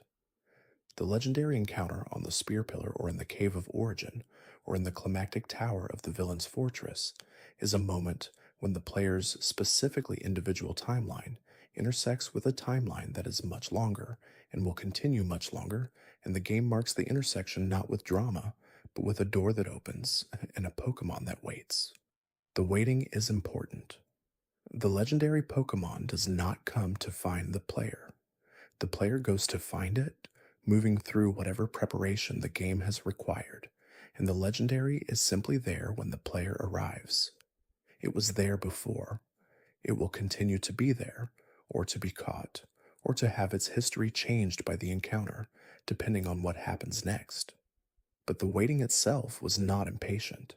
It was the patience of something that has been in existence for a very long time and is not disturbed by the approach of something shorter lived. The final walking of the Pokemon behind the player in Heart Gold and Soul Silver was one of the most considered expressions of the series' central relationship. The Pokemon walked at a distance that varied by its size. Large Pokemon seemed almost protective in their proximity. Small ones moved quickly to keep up. All of them had specific reactions when interacted with, specific expressions of mood that changed depending on recent events. A Pokemon that had just won a battle expressed something different from a Pokémon that had been walked through the rain or through a building where the temperature had changed. These details were not necessary. The game worked without them, had worked for years without them. They were a choice to add something that served no mechanical purpose except the experience of feeling, briefly and in the specific way a game can produce it, as if the creature following you was actually there. The grass types of each generation have been among the most quietly considered of the Pokemon types, creatures whose designs often referenced specific plants or ecosystems or agricultural traditions while remaining clearly themselves. The grass types of Johto referenced the particular biodiversity of an ecosystem that took the balance between cultivation and wilderness seriously. The grass types of Hoenn reflected a tropical ecology, lush and wet and generous. The grass types of Sinnoh had a quality of endurance to them, creatures built for cold and distance, and the particular patience that northern environments require. The fire types have always carried the energy of transformation, creatures whose power was about changing the state of things rather than simply stopping them, and this quality has made them consistently compelling as companions for a journey that was itself about change. The player who chose Charmander chose a creature whose final form was a symbol of ambition carried all the way to its conclusion, and the player who chose Chimchar chose something similar, a fire that was also acrobatic, that expressed itself in motion as much as in heat. The water types in a world built around roots and oceans and rain were perhaps the most ecological of the three starter types, the creatures whose existence was most directly tied to the physical world they moved through. The water roots of Hoenn, longer and more complex than any previous generations, gave the water types of that region a context that suited them particularly well, and the Pokémon who could be surfed on, the ones whose backs carried the player across the water between islands, had a quality of practical partnership that was different from the partnership of battle. The gym leader structure that organized each region's central challenge was one of the series' most consistent elements, and yet each generation used it differently. The gyms of Kanto were straightforward, a leader with a type and a team built around it, waiting in a single room. The gyms of Hoenn added more elaborate puzzles, spaces that required the player to think before reaching the leader. The gyms of Sinnoh were sometimes housed in buildings that contained their own small ecologies, and the gym leader waited at the end of a path through that ecology. The gym leaders themselves, across all generations, formed a kind of parallel society to the world's champions, specialists rather than generalists, each one committed to a single type in a way that spoke to a philosophy rather than just a strategy. Misty's commitment to water types was about grace and depth, she said, the qualities she valued most. Brock's rock types were about endurance. Morty's ghost types were about the uncertain boundary between what was present and what was not. Each commitment was a statement about values, and the gym badge that represented a victory over each leader was a validation of the player's ability to engage with that particular way of understanding strength. The Elite Four of each region were the game's final statement before the championship, four specialists who represented the game's most demanding expression of single types mastery.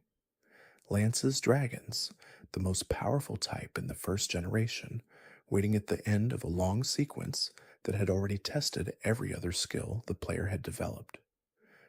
Karen and Johto, who told the player before their battle that true power was the ability to use the Pokemon you loved rather than the Pokemon that the conventional wisdom considered strong, a statement about the series' values that arrived at the most unexpected moment in the most unexpected form. The champions of each region have been among the most carefully considered characters in the series roster. They existed at the end of the longest challenges, and what they were when the player finally reached them mattered in proportion to how long the journey had taken. Blue's unexplained confidence, sitting in the champion's chair as if it had always been his. Lance's declaration that he would become a world that recognized the power of dragon-type Pokemon. Stephen's polished certainty combined with his genuine interest in the player's journey. Cynthia's careful articulation of what the battle they were about to have actually meant.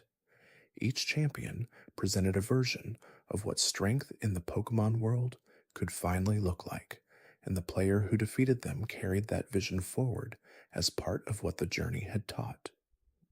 Not that strength was simply power, not that winning was all that mattered, but that the specific kind of excellence the champion represented was real, was possible, and had been reached through the same kind of journey the player had taken, through the same routes and the same battles, and the same encounters with creatures encountered nowhere else.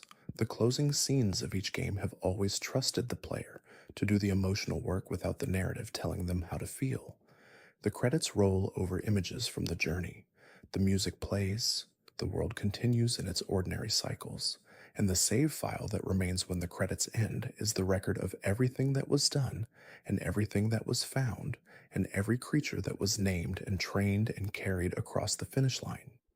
This record is permanent. It persists across the reset of the console, the passage of years, the changes that come between one chapter of a player's life and the next. The Hall of Fame from the first time a player beat the Elite Four as a child is still there, if the cartridge has been kept, if the battery has not failed, if the save file has not been accidentally overwritten.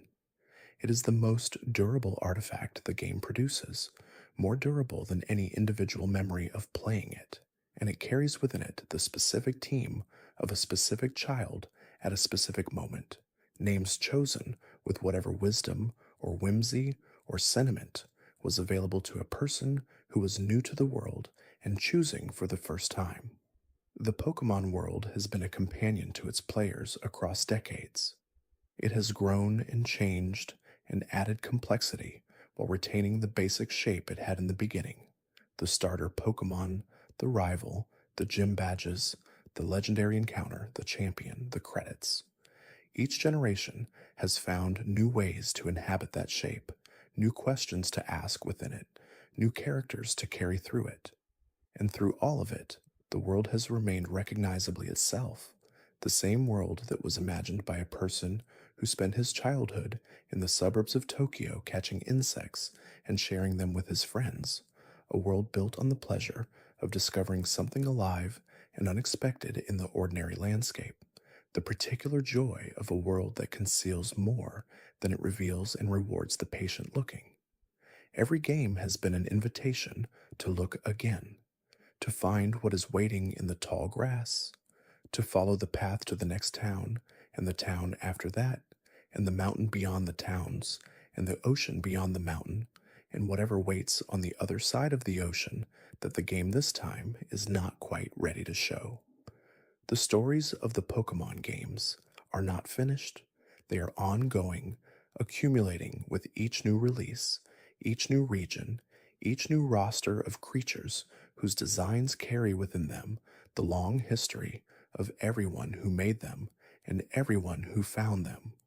They will continue, and the world will continue, and the grass will continue to rustle at the edge of the path with the particular suggestion of something that might be worth a closer look.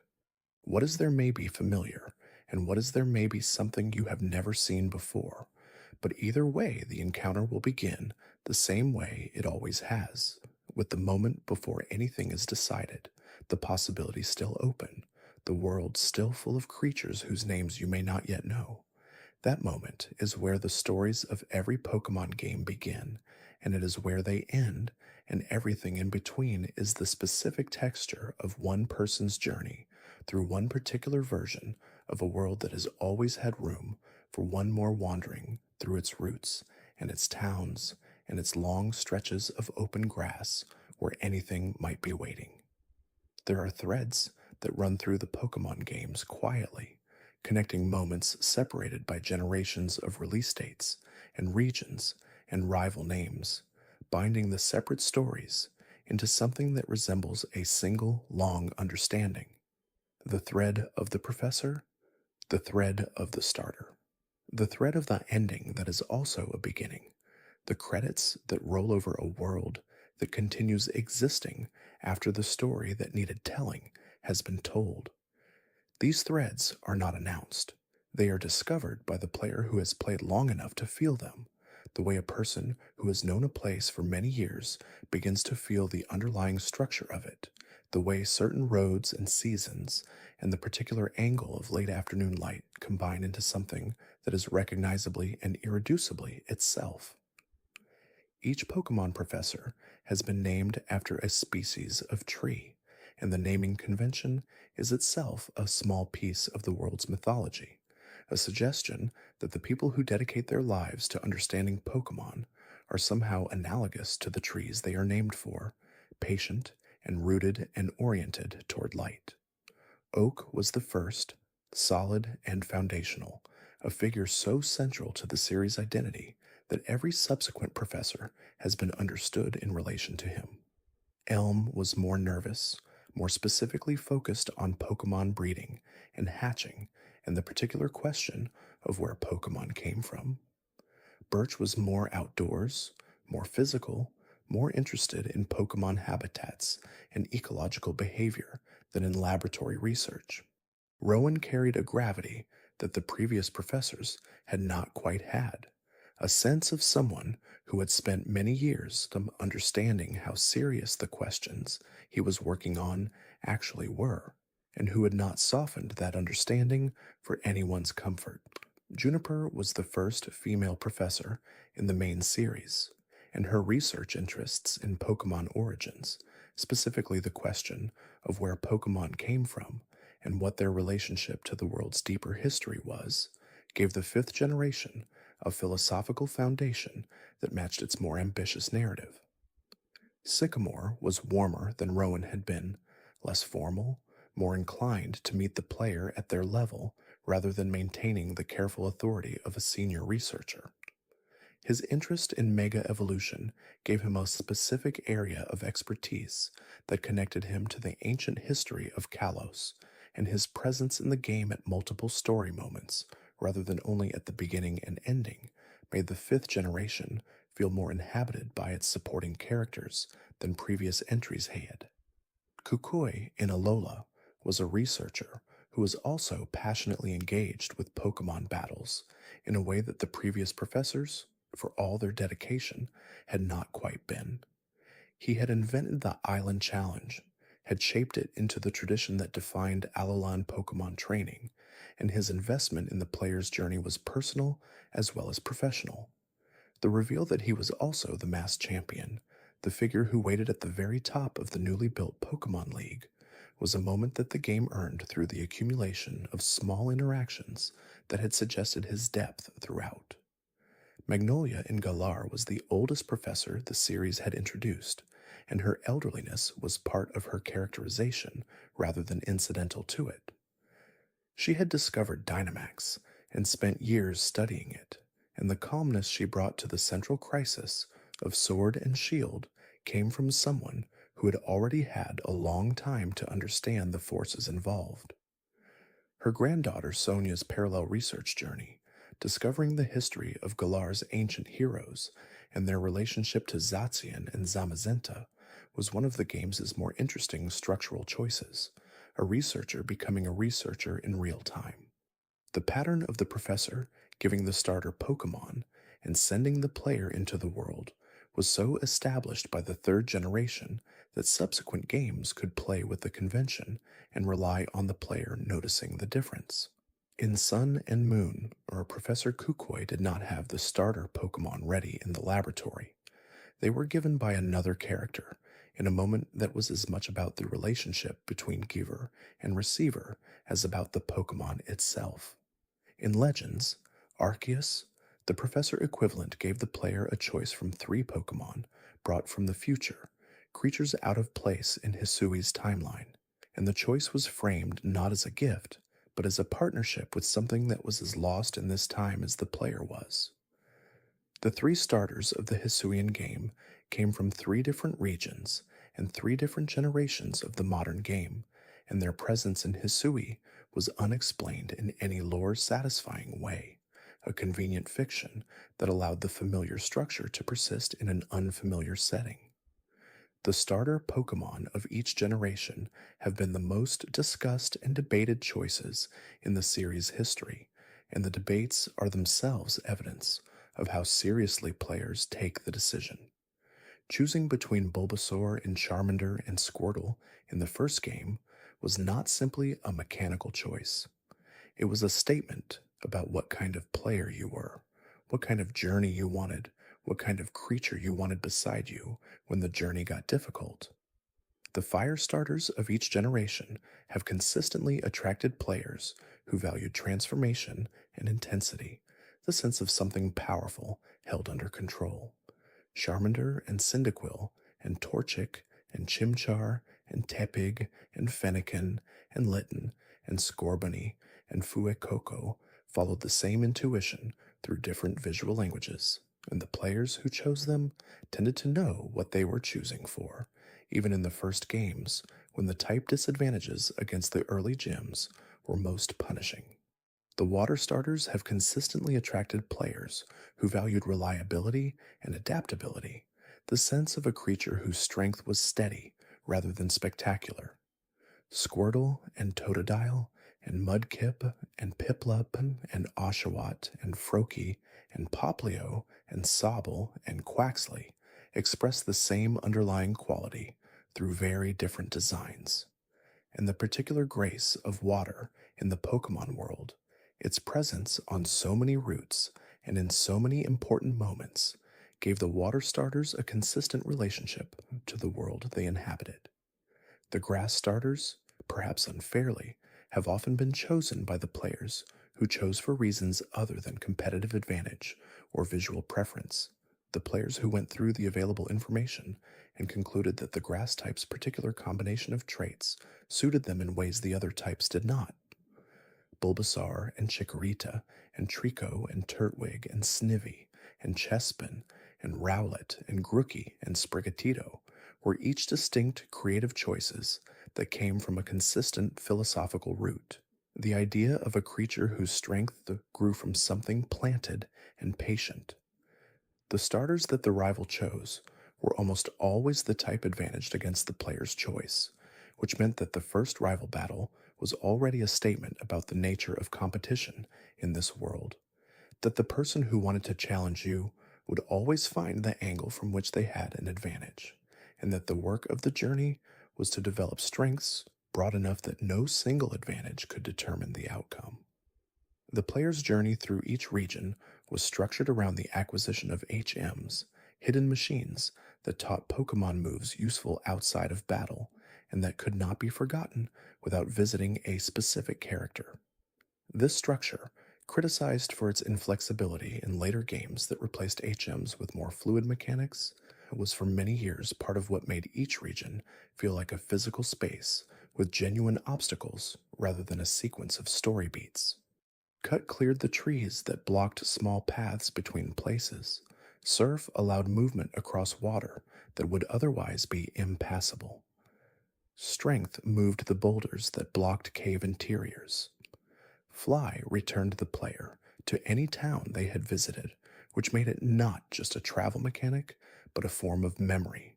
The list of places the player had been made navigable in a single menu. Rock climb was the specific texture of Sinnoh's mountain routes, and its removal in later generations was felt by players who had associated the vertical ascent with a particular kind of effort. These movement mechanics were part of how the games taught their regions.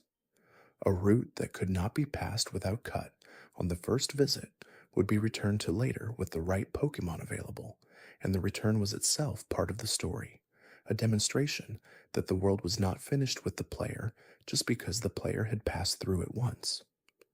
The act of going back with new abilities to places the player had previously been unable to fully explore was one of the most satisfying rhythms the early games had established. The Pokemon world's ecology had always been implied more than explained. What did wild Pokemon eat? How did the species that appeared in caves maintain populations and environments with no apparent food source? What happened when wild Pokemon encountered each other outside of human observation? These were questions the games declined to answer directly, but the accumulation of Pokedex entries across generations suggested partial answers. Some Pokemon ate berries, or fish, or drew energy from the sun, or absorbed ambient electricity, or consumed the darkness itself. The berries that appeared in Hoenn and continued through all subsequent games were one of the world's quiet pieces of ecology given mechanical form.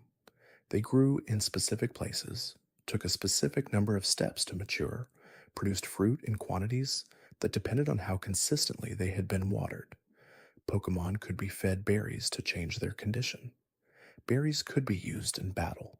Certain berries were associated with specific legendary Pokemon and could be found only in places those Pokemon had once inhabited. The berry was one of the world's most ordinary things, and ordinary things in the Pokemon world tended to carry more within them than they initially appeared to.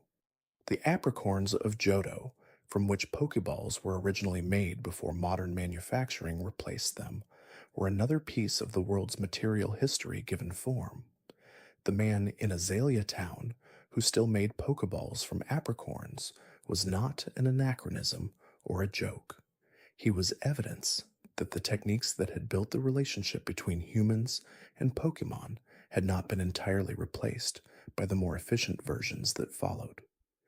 Something of the original craft had been preserved, and the specific Pokeballs made from specific apricorns had qualities that the mass-produced versions did not. The Love Ball, made from a pink apricorn and intended to be especially effective on Pokemon of opposite genders from the player's Pokemon. The Moon Ball, effective on Pokemon that evolved with Moonstones. The Fast Ball, effective on Pokemon that fled quickly.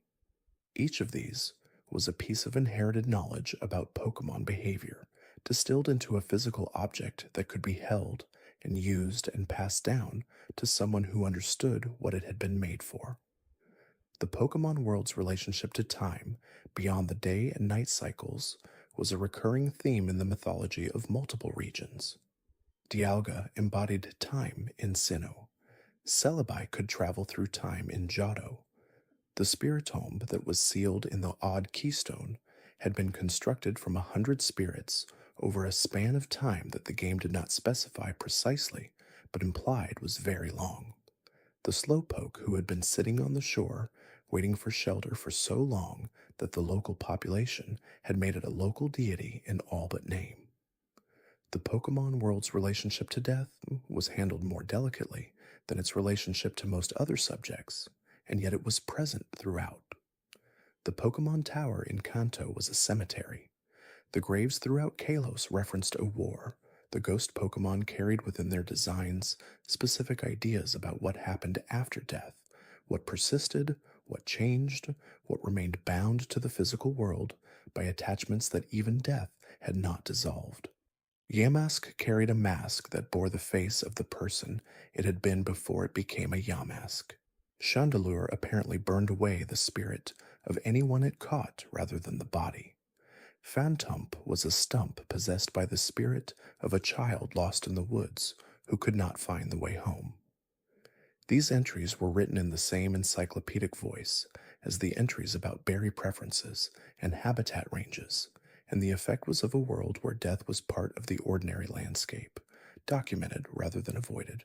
The healing mechanic, the Pokemon Center, and the white and red building that appeared in every town with a nurse who asked if the player's Pokemon needed rest was perhaps the single most frequently performed action in any Pokemon game, and yet it never became invisible.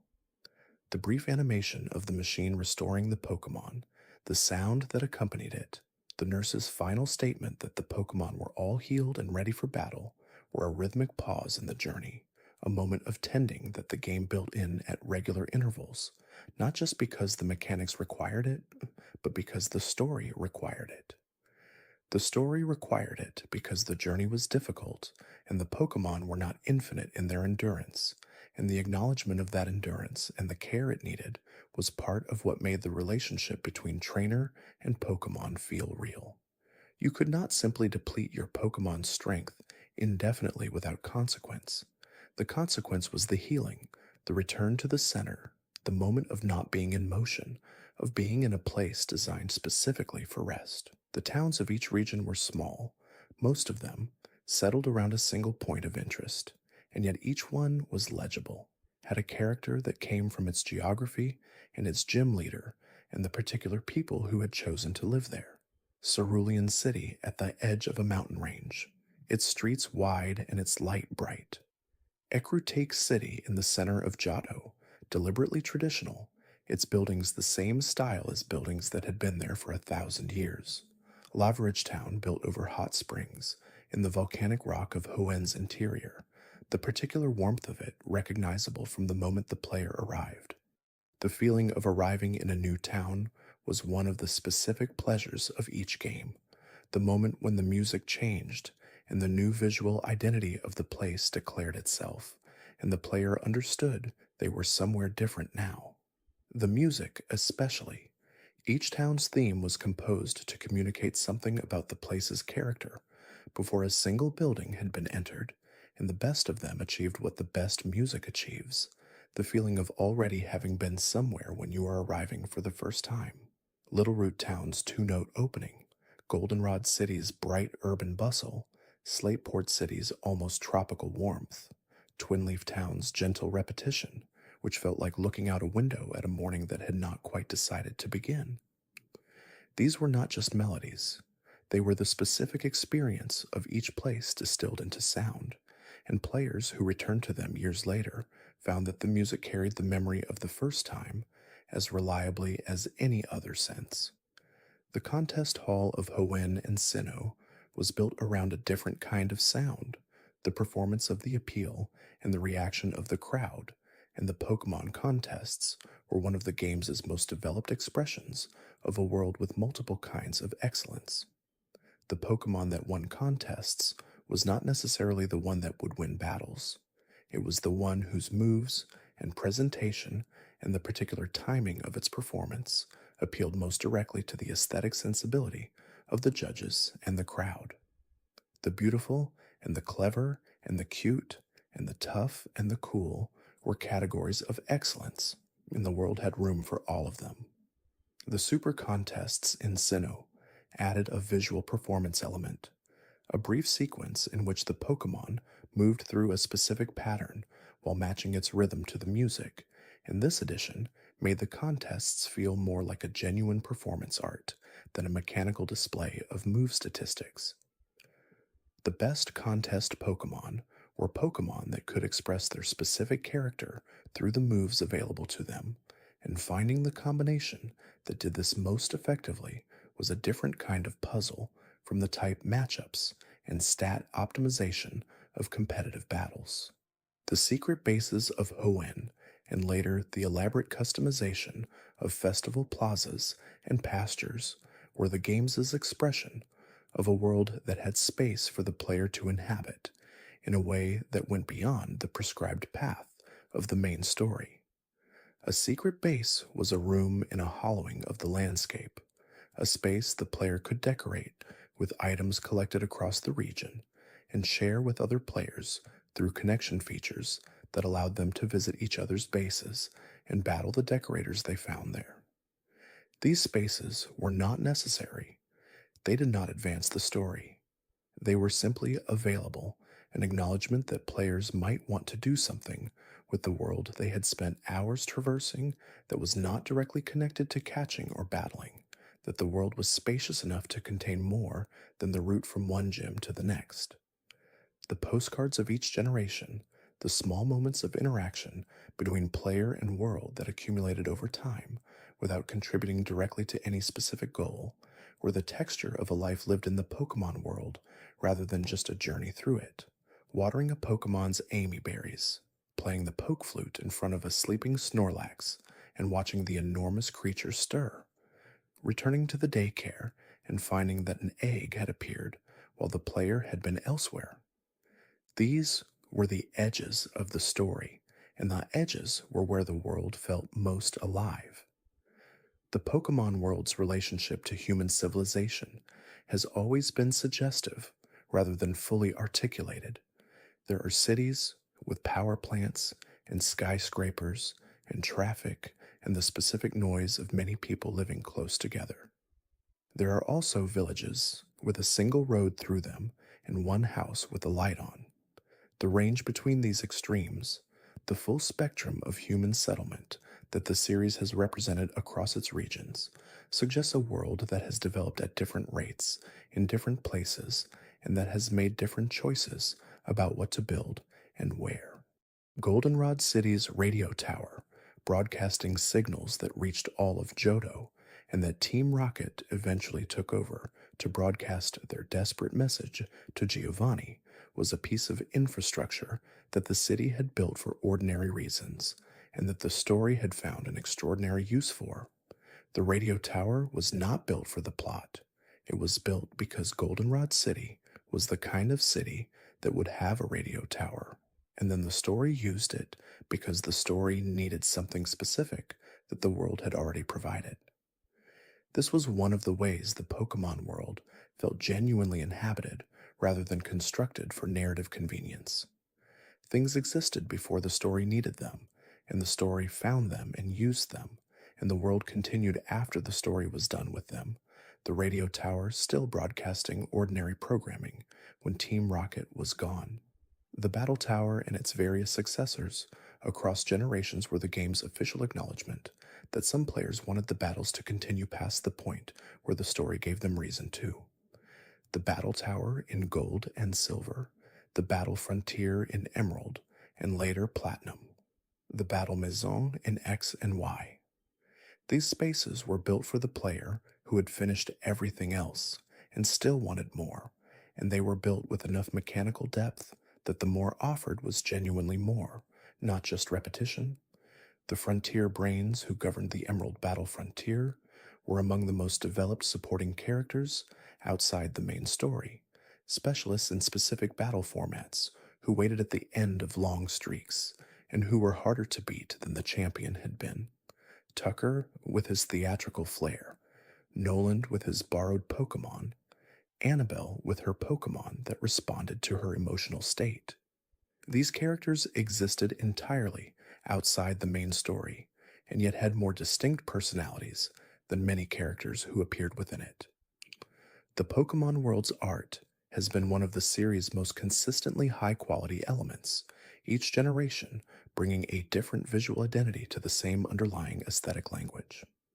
The sprite art of the early generations carried a distinctive quality, the particular look of an artist working within specific technical constraints and finding ways to express a great deal within a small space. The transition to three-dimensional models in the 6th generation changed the visual language significantly, and the best of the three-dimensional designs have been the ones that retained the essential quality of the two-dimensional originals while adding the depth and movement that the new format allowed. The particular visual quality of the Pokemon world has always been built on a combination of influences, Japanese aesthetic sensibilities combined with European naturalist illustration, with manga character design, with the specific look of animals in the wild, with the textures of folklore and mythology. The creatures that emerged from this combination had a quality that was recognizably Pokemon, even when they were strange, even when they were the kind of strange that would be difficult to explain to someone who had not grown up with them. Each Pokemon generation has produced creatures that became, through the specific alchemy of player attachment and cultural resonance, the faces of that generation in the larger culture. Pikachu for the first, Togepi and Lugia for the second, Blaziken for the third, Lucario for the fourth, Zoroark for the fifth, Sylveon for the sixth, Mimikyu for the seventh, Cinderace for the eighth. These were not always the most powerful or the most mechanically interesting. They were the ones whose particular combination of design and story and availability and feeling had lodged most securely in the collective imagination. The designs that became iconic did so through a combination of factors that the designers could not entirely predict or plan for, which is part of what makes the creative history of the series so interesting. A Pokémon that seemed like a minor entry in the roster might become central to a player's experience, and through that experience to their memory of the game, while a creature designed to be impressive and prominent might end up feeling less significant than something smaller and quieter that arrived at the right moment in the right way. Mimikyu's design, built on the premise of a creature that had dressed itself in a costume resembling Pikachu because it wanted to be loved the way Pikachu was loved, was perhaps the most emotionally resonant single concept design the seventh generation produced. The creature's true form was hidden beneath its costume, and the game never showed it directly, only suggesting that the few people who had seen it had been so affected by the sight that they could not recover. The mystery of what Mimikyu actually was, combined with the pathos of why it had hidden that mystery, gave players a creature whose story was entirely visible in its design. The Pokemon world has always been one of the most extensively fan built universes in gaming culture, and the fan communities that surrounded the games from the earliest years have been part of their history in ways that official canons rarely acknowledge but cannot be separated from. The trading, the battling, the fan art and fan fiction and fan games and fan theories that accumulated across 3 decades of the franchise's existence formed a shadow world alongside the official one, a space where players could take the world beyond what the games had shown. The competitive metagame that developed around the main series games was itself a kind of fan creation, a layer of understanding about the game's systems that the official design had enabled without requiring. The Smogon tier system and the team building practices and the specific vocabulary of competitive Pokemon analysis were things players had made together from the material the games provided, and the result was a dimension of engagement with the series that could occupy years of a player's life without repeating itself. The routes between towns in every Pokemon region have always been among the most meditative spaces the games create. Route 1 in Kanto, the very first passage outside the safety of Pallet Town, with its short grass and its easy encounters, and its single trainer who appeared without warning and said the things trainers said before the battle began. That route was crossed thousands of times by thousands of players who were experiencing it for the first time, and each crossing was the same route and a completely different journey, shaped by the specific creature that had been chosen, and the specific decisions the player had made, and the specific moment in the player's life when the crossing happened. The numbering of routes, which continued in each region without restarting, was one of those small decisions that accumulated into a larger feeling. Kanto's routes ended in the 20s. Johto's extended that numbering further rather than beginning again. The routes of different regions were numbered in the same sequence, as if they were all part of the same landscape, chapters in the same spatial document, the world's geography organized by the order in which it had been traversed. The tall grass itself, which appeared at the threshold of every wild Pokemon encounter, and which became so fundamental to the game's visual language that its absence in certain areas was itself a signal, was one of the world's most efficient symbols. Grass meant possibility. Grass meant that something was present that was not present on the roads between towns.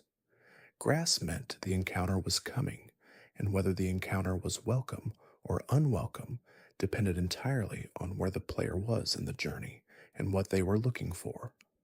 Players who were trying to reach the next town quickly and had already seen everything on the route developed the habit of the center of the road, the narrow path that ran through the grass without touching it.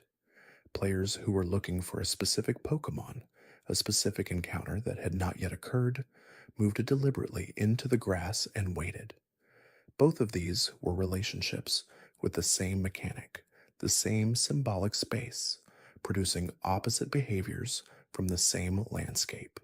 The repel, the item that kept wild Pokemon away for a fixed number of steps, was a small piece of infrastructure that the games made available early and that players carried with them as a form of choice. Using a repel was a statement that the encounters the route offered had already been cataloged, that the journey forward was more important than the possibilities of the grass. The expiration of the repel, announced by a brief message that it had worn off and a prompt asking if the player wanted to use another, was one of the game's quietest rhythms, a metronome that measured the distance between decision and consequence.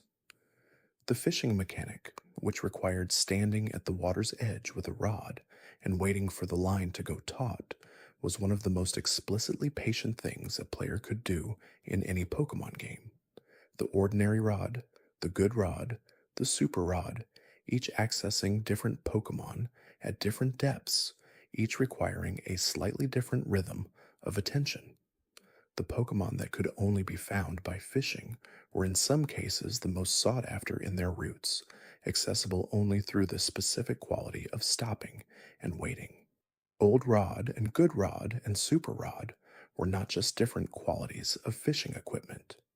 They were different relationships to the water, and the player who had invested in the Super Rod had made a specific choice about where they wanted to look and how thoroughly they wanted to look there. The fish Pokemon that lived at depth were often the ones whose designs most fully inhabited the strange possibilities of an aquatic life, creatures adapted to pressure and darkness and the specific currents of the underwater landscape. The underground areas of Sinnoh, accessible through the Explorer kit and populated by the fossils that could be unearthed by digging, were one of the fourth generation's most distinctive contributions to the texture of the Pokemon world. The fossils that players dug up and brought to the surface to be restored at the Oreburgh Museum were the remains of creatures that had lived in a much earlier version of the world, and the act of restoring them was described in the game as reconstruction from genetic material, a process that the game presented as scientifically plausible within the logic of a world where Pokemon had always been part of the biological record. The fossil Pokemon that appeared in each generation were among the most historically situated designs in the series, creatures whose forms referenced specific prehistoric animals in ways that reflected what paleontology had understood at the time each game was made. Aerodactyl, from the first generation, was recognizably pterosaurian. Omastar and Kabuto reflected the armored invertebrates of the Cambrian. Lileep and Cradley were based on crinoids, sea lilies that existed in the Cretaceous. The Galar fossils, which could be combined in wrong pairings to create anatomically implausible chimeras, were a commentary on the practice of misassembly that had affected the display of real-world fossil specimens for much of natural history's early period. The stone types of Kanto, Kabuto, and Omanite and Aerodactyl were obtained through specifically rare finds in very specific places, and the choice between them was not about type advantage or battle utility, but about which piece of ancient history the player wanted to carry forward. This was a gentle way of teaching the player that the Pokemon world's history contained things worth preserving, that the act of collecting was also the act of keeping a record. The evolution stones that transformed certain Pokemon into specific forms, depending on the stone used, were among the world's most physically interesting mysteries, and the fact that specific stones appeared in specific places suggested that the world's geography was connected to the possibilities of transformation in ways that exceeded simple coincidence. The Thunderstone's abundance in areas of high electrical activity, the Waterstone's availability in coastal communities with long traditions of using water-type Pokemon, the Dawnstone's connection to the Sinnoh Dawn rituals. These were patterns, rather than coincidences, evidence of a world organized according to principles that exceeded what the games explicitly stated. The evolutionary mechanics as a whole system were one of the places where the games most clearly implied a coherent biology without explicitly building one. Level evolution and stone evolution and friendship evolution and trade evolution and specific condition evolution, the combinations and variations across all these systems, together mapped a biological world in which transformation was possible through multiple pathways, each one representing a different relationship between the creature's own potential and the external conditions that could trigger its expression. The trade evolution in particular, the fact that certain Pokemon would only evolve when traded to another player, built sociality into the biology of the world. Haunter became Gengar, Kadabra became Alakazam, Machoke became Machamp. The creatures who required the presence of another person to complete their transformation were, in a specific sense, creatures whose evolution was made possible by connection. This was either a coincidence of game design or the world's statement about what connection made possible, and in the Pokemon world, the distinction between coincidence and statement had always been less clear than it might appear. The games have always had their own specific humor, quiet and self aware, appearing mostly in the Pokedex entries, and in the dialogue of certain minor characters, and in the naming of certain places, and abilities, and items. The fact that the move called Explosion was statistically the most powerful move in the original game's system, the move that was called Struggle, which Pokemon were forced to use when they had run out of every other option, as if the last resort in a Pokemon battle was simply throwing yourself at the problem with no technique at all. The ability called Truant, which made Slaking, a Pokemon with some of the highest base stats in the game, take a turn off between every attack, the ability designed specifically to counterbalance a creature that would otherwise be simply too strong. The flavor text around Slaking described a Pokemon that was technically capable of great things and constitutionally disinclined to pursue them, and this combination of potential and sloth was expressed through a mechanical limitation that made the design internally consistent in a way that rewarded careful reading. The Rotom forms, which allowed the electric ghost type Pokemon to inhabit different appliances and become an electric type crossed with each appliance's type, were one of the fourth generation's more conceptually playful designs, a creature whose identity was defined by possession rather than by a fixed form. Rotom Wash and Rotom Heat and Rotom Frost and Rotom Fan and Rotom Mow were all the same creature in different contexts, and the Rotom that eventually became the Pokedex itself in Sun and Moon was the logical conclusion of this shape-shifting quality taken to its most useful extreme. The Pokedex's character in Sun and Moon was the series' acknowledgement that the device the player had been carrying since the first game was itself something more than an encyclopedia. Rotom Dex had opinions. It had preferences.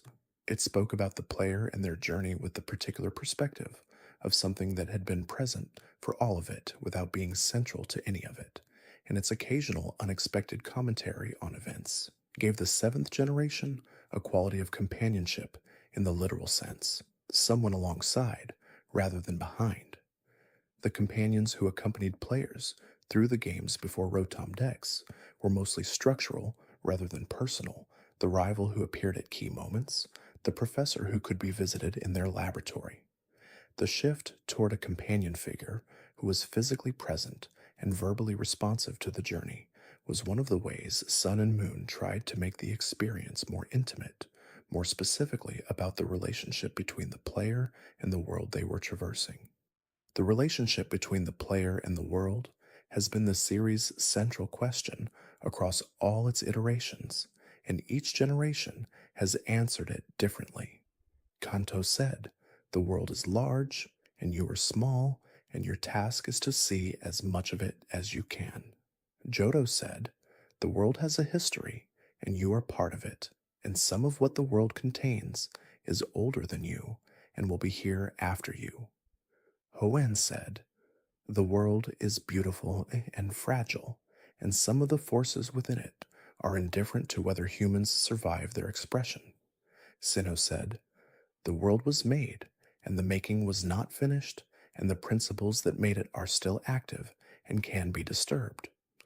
Unova said, "The world is shared with creatures whose experience is not the same as yours, and the question of what you owe them is not as simple as you might prefer." Kalos said, "The world has been here long enough to carry damage, and the damage shapes everything that comes after." Alola said, "The world has places that have found ways of living that are specifically their own and those ways deserve more than they often receive. Galler said, "The world can be admired and honored, but it can also be exploited by the admiration and the honoring if those are turned into spectacle rather than care. Each of these is also a statement about the specific moment in history when the game was made, the concerns that were present in the world outside the game, finding expression in the world inside it. The games were not made in isolation from the culture that produced them. They were made by people who were living in specific times and carrying specific anxieties and specific hopes, and the worlds they built reflected those times and those anxieties and those hopes in ways that were sometimes deliberate and sometimes simply the natural residue of people who cared about what they were making. The question of what a Pokemon game is about has never had a single answer, and the range of answers the series has offered over its history is evidence of a creative tradition that has taken its own conventions seriously enough to keep questioning them. The gym challenge structure, the rival, the villainous team, the legendary encounter, the champion. Each of these has been present in every game, and each has been inhabited differently in each game, and the differences are the history of the series thinking about what it was doing and why. The annual releases, the seasonal relationship many players had with the games, the specific associations between time of year and the new region being released, all of this formed part of the personal history that players brought to each new game. A game released in autumn during a specific year was associated with the particular light and temperature of that autumn for the players who first played it then, and the music and the towns and the rival theme were heard with that light and temperature behind them, making the experience of the game inseparable from the experience of the life being lived while playing it. This specificity of association, the way games become part of the texture of a particular period of a player's life and retain that texture when returned to, was one of the things the Pokemon series had always understood and always honored. The games were designed to be played at length, to occupy significant portions of time, to be returned to after long absences with the expectation that the return would be welcome. The world was designed to still be there, still inhabited, still offering what it had offered the first time, plus the specific pleasure of recognition, the small thrill of arriving somewhere that was already known. There is a particular quality to the light in each Pokemon town, even in the games that could only represent light as pixel art on a small backlit screen. Pallet Town had a soft whiteness to it, the light of a clear morning without shadows. Lavender Town had the quality of afternoon clouds, something muted and slightly gray beneath the ordinary surface. Goldenrod City was lit with the particular brightness of a city that had made itself a center of things. Windows lit at all hours, the radio tower drawing the eye upward toward a sky that the game suggested, but never fully showed. Each town's light was partly a product of its color palette, and partly a product of the music that played beneath it, the two working together to produce an atmosphere that existed between the visual and the auditory in the specific space where they overlapped. The players who spent time in each town absorbed both without necessarily distinguishing between them, and the memory they carried afterward was of a quality of place that contained both as a single unified experience. The Pokemon centers were always lit the same way, regardless of where they were, and this consistency was itself a form of meaning. Red roof, white walls, the nurse's station in the center of the room, the PC for accessing the bank of stored Pokemon in the corner, the chairs where trainers who had arrived before you were resting with their teams. The center was a place out of place, a space that belonged to the network of centers rather than to the town it was in, and entering it was always a kind of homecoming, regardless of whether the player had been in this specific building before.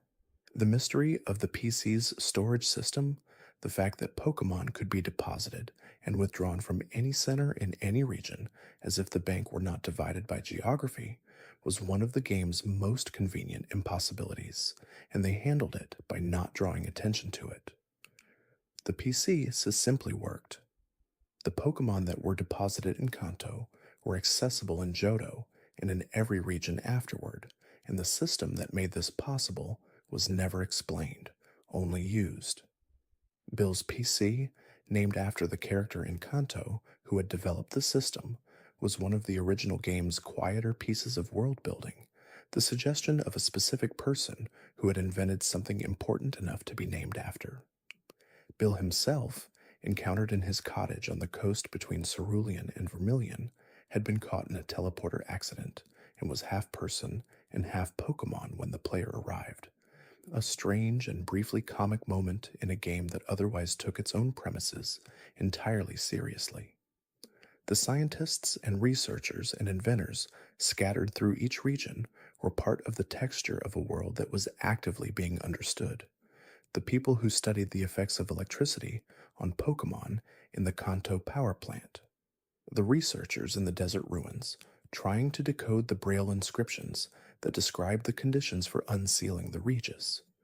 The scientists in the Pokemon Mansion on Cinnabar Island, whose journals described the experiments that had produced Mewtwo and whose guilt was visible in every line.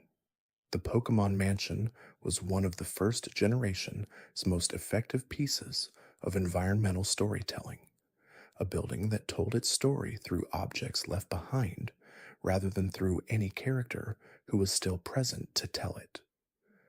The burned laboratory, the journals scattered on the floors, the statues that moved on switches to open passages between floors, the Pokemon that had escaped from the experiments that were being conducted there. This was a place that had been a functioning research station and had become something else through a series of choices that the journals described without justifying.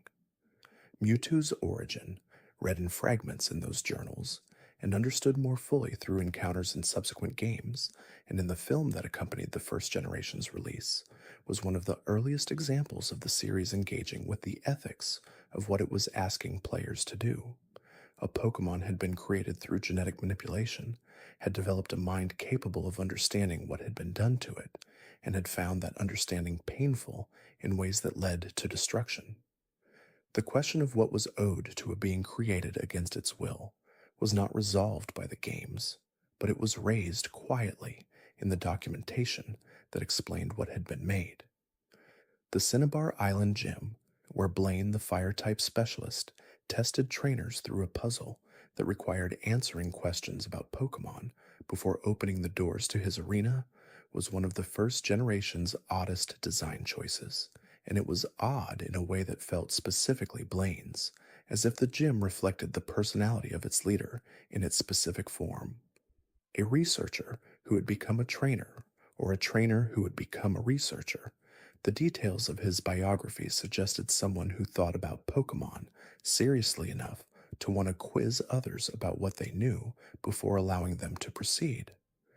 The gym leaders of later generations each inhabited their gyms in ways that reflected their specific relationship to their type and to the competitive tradition they had chosen.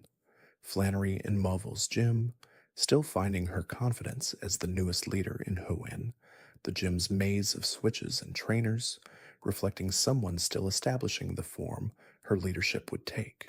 Fantina in Hearthome, the performer as leader, the gym's puzzle built around shadow and appearance, and the specific tricks of vision that ghost types used. The champion's room in each game was its own kind of statement. Indigo Plateau's champion's chamber was simple and direct, a room designed for the encounter it contained. Sinnoh's champion room in Pokemon Diamond and Pearl had the quality of a place where someone had actually been living, spending time developing the thoughts that had become Cynthia's philosophy of Pokemon battling.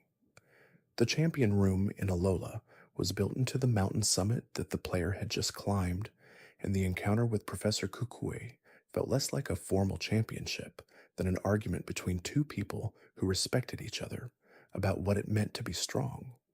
The relationship between the gym leaders and the Elite Four and the champion formed a structure that suggested the world had organized itself around excellence in a specific way. Becoming champion was not just becoming the best battler in the region, it was becoming the person who had demonstrated across a sequence of encounters with increasing difficulty the particular kind of growth that the region's structure was designed to test for. The champion was the culmination of a process rather than simply the strongest individual, and the process was what gave the title its meaning. The post champion period in each game was where the world opened up in ways that the main story's forward momentum had not quite allowed for. The National Pokédex, which required obtaining Pokémon from across multiple regions, could only be completed after becoming champion in most games, and the work of completing it extended the journey into something that was no longer about the story but about the world. Every Pokemon in the National Pokédex represented a discovery, and the accumulation of discoveries was its own narrative. The story of a trainer who had been everywhere the game allowed and found everything it contained. The friend codes and wireless connections that allowed players to trade and battle with each other across generations of hardware were part of how the Pokemon world extended beyond its own borders into the space between players who might be anywhere. The global trade system in Diamond and Pearl was the first time the series had provided a structure for the worldwide exchange of Pokemon, a network that made it theoretically possible for a player in one country to receive a Pokemon from a player in another without any direct interaction, mediated entirely through the common world they both inhabited. The Pokemon Bank, and later the Pokemon Home Service, extended this idea further, creating a cloud storage infrastructure through which Pokemon from different game generations could be brought together, creatures from Ruby and Sapphire living alongside creatures from Sword and Shield, the accumulated population of 30 years of games available to a player who had engaged with the series long enough to have collected across its full history. The concept of home applied to the storage service that maintained continuity across games and generations was not accidental. Home was where the Pokemon were kept when they were not being carried. It was also the specific feeling of a place where accumulation was possible, where things could be gathered and held and returned to, the word chosen for a service that was explicitly about persistence and continuity in a franchise whose individual games were each isolated stories. The ability to transfer a Pokemon from a game played in childhood to a game played years later, carrying the creature and its specific name and its specific history through the hardware changes and the generational shifts, was one of the more emotionally weighted things the series had managed to enable. A Pokemon named in childhood, given a name that made sense to the 8-year-old who chose it, could arrive in a game played by the same person at 25 carrying that name and that history and everything it implied about the continuity of attachment across time. This was not just a feature, it was a statement about what the series understood the relationship between players and their Pokemon to be, a relationship that could persist across years and across hardware generations and across the physical deterioration of cartridges as long as the data was preserved and transferred. The fragility of the save file battery in older cartridges, the fact that the Pokemon a player had raised could be lost to battery failure, was the other side of this, the acknowledgement that preservation was not guaranteed, that what was loved could also be lost. The Pokemon that players had lost to battery failure or accidental save file deletion were a kind of ghost in the series' history, creatures that had existed in specific save files and were now gone, recoverable in name and type from memory, but not in any recoverable form. The grief that players reported over these losses was real, and it was real because the attachment had been real, formed through the specific hours of training and battle and the accumulation of small interactions that the games had designed to make the attachment feel earned. The design of the Pokeball itself, That specific red and white sphere that became one of the most recognizable objects in gaming culture was both a practical invention and a philosophical statement. Something alive could be contained, could be returned to at will, could be carried in a pocket and released into the world when needed. The mechanics of the Pokeball were never explained biologically, and the games were right not to explain them. The explanation would have required confronting questions the games were not in the business of answering. The Pokeball simply worked, and what it contained remained alive and well, waiting. The concept of waiting was central to the Pokeball's implication. The Pokemon who was not in battle and not in the world but somewhere in between, existing in a form that the games did not describe precisely. The Pokemon who emerged from the ball was not disoriented or confused. It came out ready, as if the time in the ball had been no time at all, as if the world of the Pokeball contained something the games did not show. Fan speculation about the interior of the Pokeball, about what the experience of being carried was like for the Pokemon inside, was one of the series' most persistent thought experiments, and the game's deliberate silence on the subject was part of what made the speculation so active. The lore that eventually accumulated around the Pokeball, the fact that Pokemon could freely exit their balls if they were unhappy, that the ball was a place of rest rather than imprisonment for a Pokemon who had come to trust the person carrying it, was largely communicated through incidental details rather than direct explanation.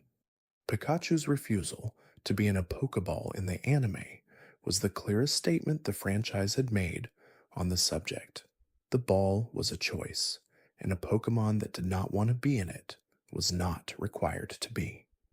The games did not allow this as a mechanic, for obvious reasons, but the lore around it suggested that the relationship between trainer and Pokemon was one in which the Pokemon had the final word, and the ball was simply a convenience for those who chose to use it.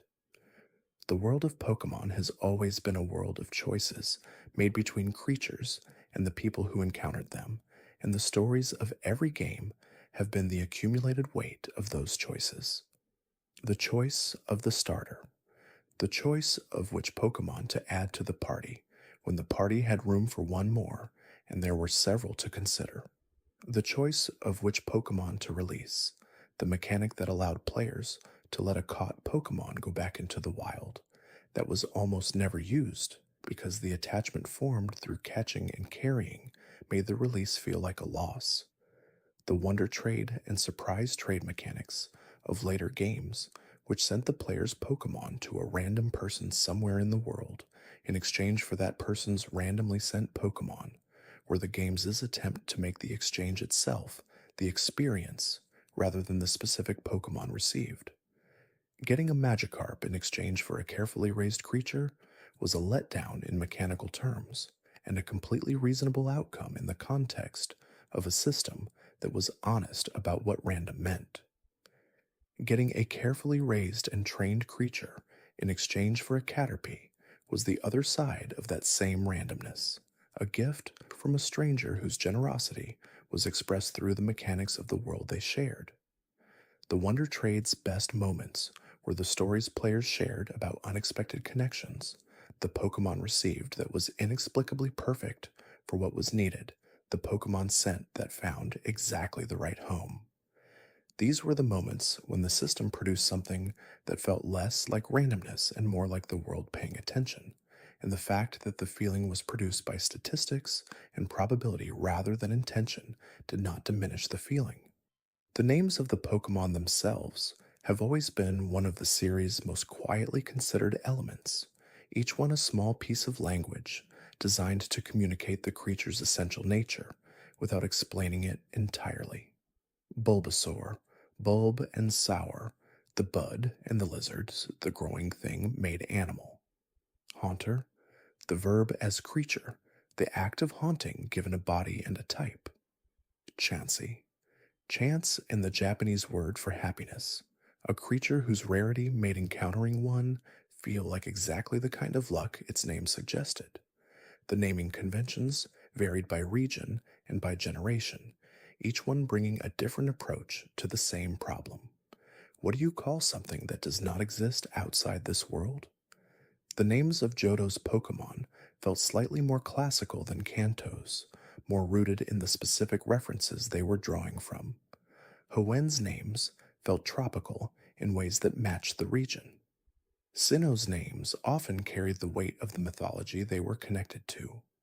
Unova's names were the most directly referential, each one almost a definition of what the Pokemon was, the names as transparent as the world had ever made them.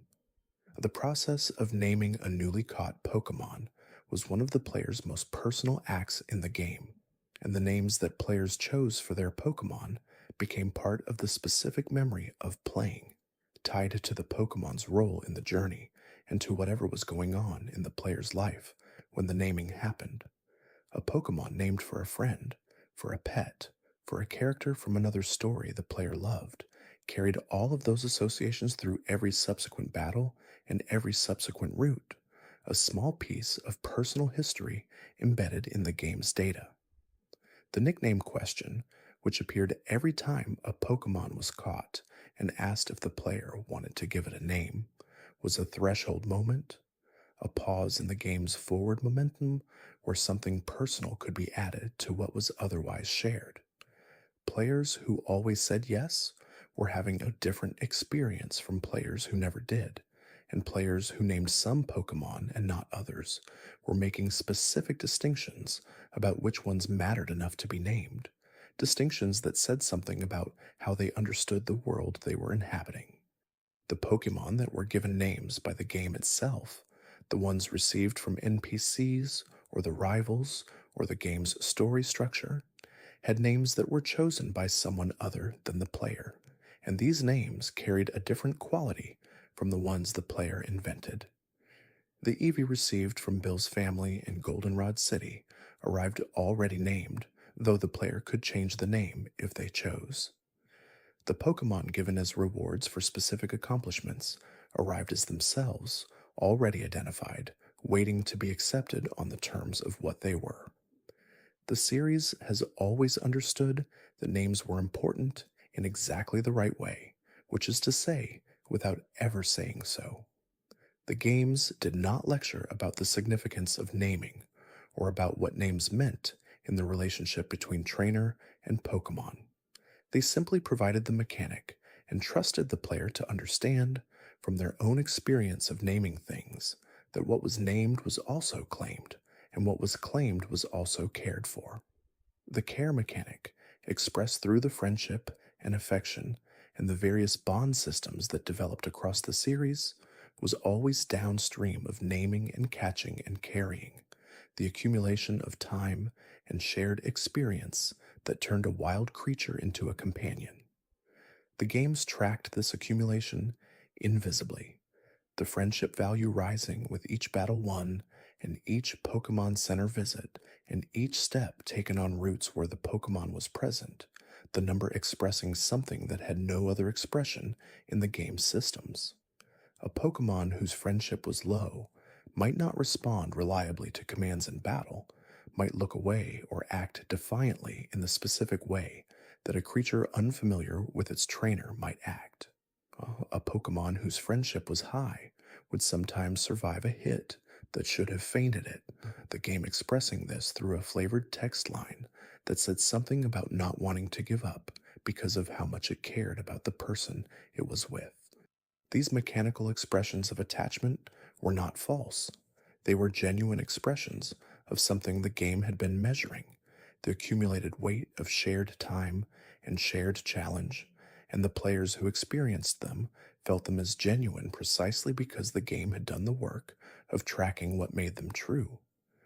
The specific quality of a Pokemon that had been in the party from the very beginning of the game, that had grown from the humble levels of a freshly caught creature to something capable of facing the champion, was one of the series' most reliable emotional achievements. The Pokemon that had been there for everything carried within its level and its moves and its nickname the entire history of the journey, and returning to a game years later and seeing that Pokemon still in the party was a way of seeing the person who had played it, the specific version of the player who had made those choices and invested that time. The game did not know who had played it, The save file held only data, but the data contained the traces of choices, and the choices were the traces of a person at a specific time, and the combination of specific Pokemon with specific nicknames and specific movesets and specific levels told a story that was more personal than anything the game's narrative structure had produced. The competitive dimension of the series, the layer of battling that existed above and beyond the main story's requirements, was a different kind of story, one built not from narrative, but from strategy, from the accumulation of knowledge about how the systems worked and how to work with them rather than against them.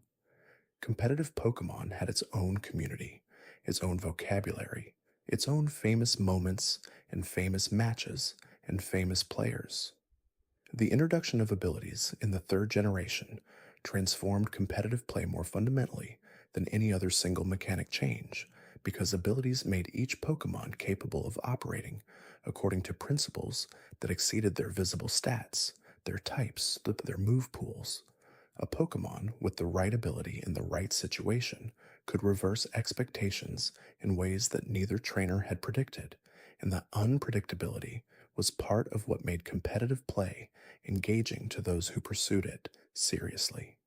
The held item system, which allowed each Pokemon to carry a single item into battle that would affect what it could do, added another layer to the strategic depth, and the combination of ability and held item and moveset and stats created a combinatorial space so large that no one player could have a complete understanding of all the options available. Competitive Pokemon was deep in the specific way that systems with many interacting variables are deep. The depth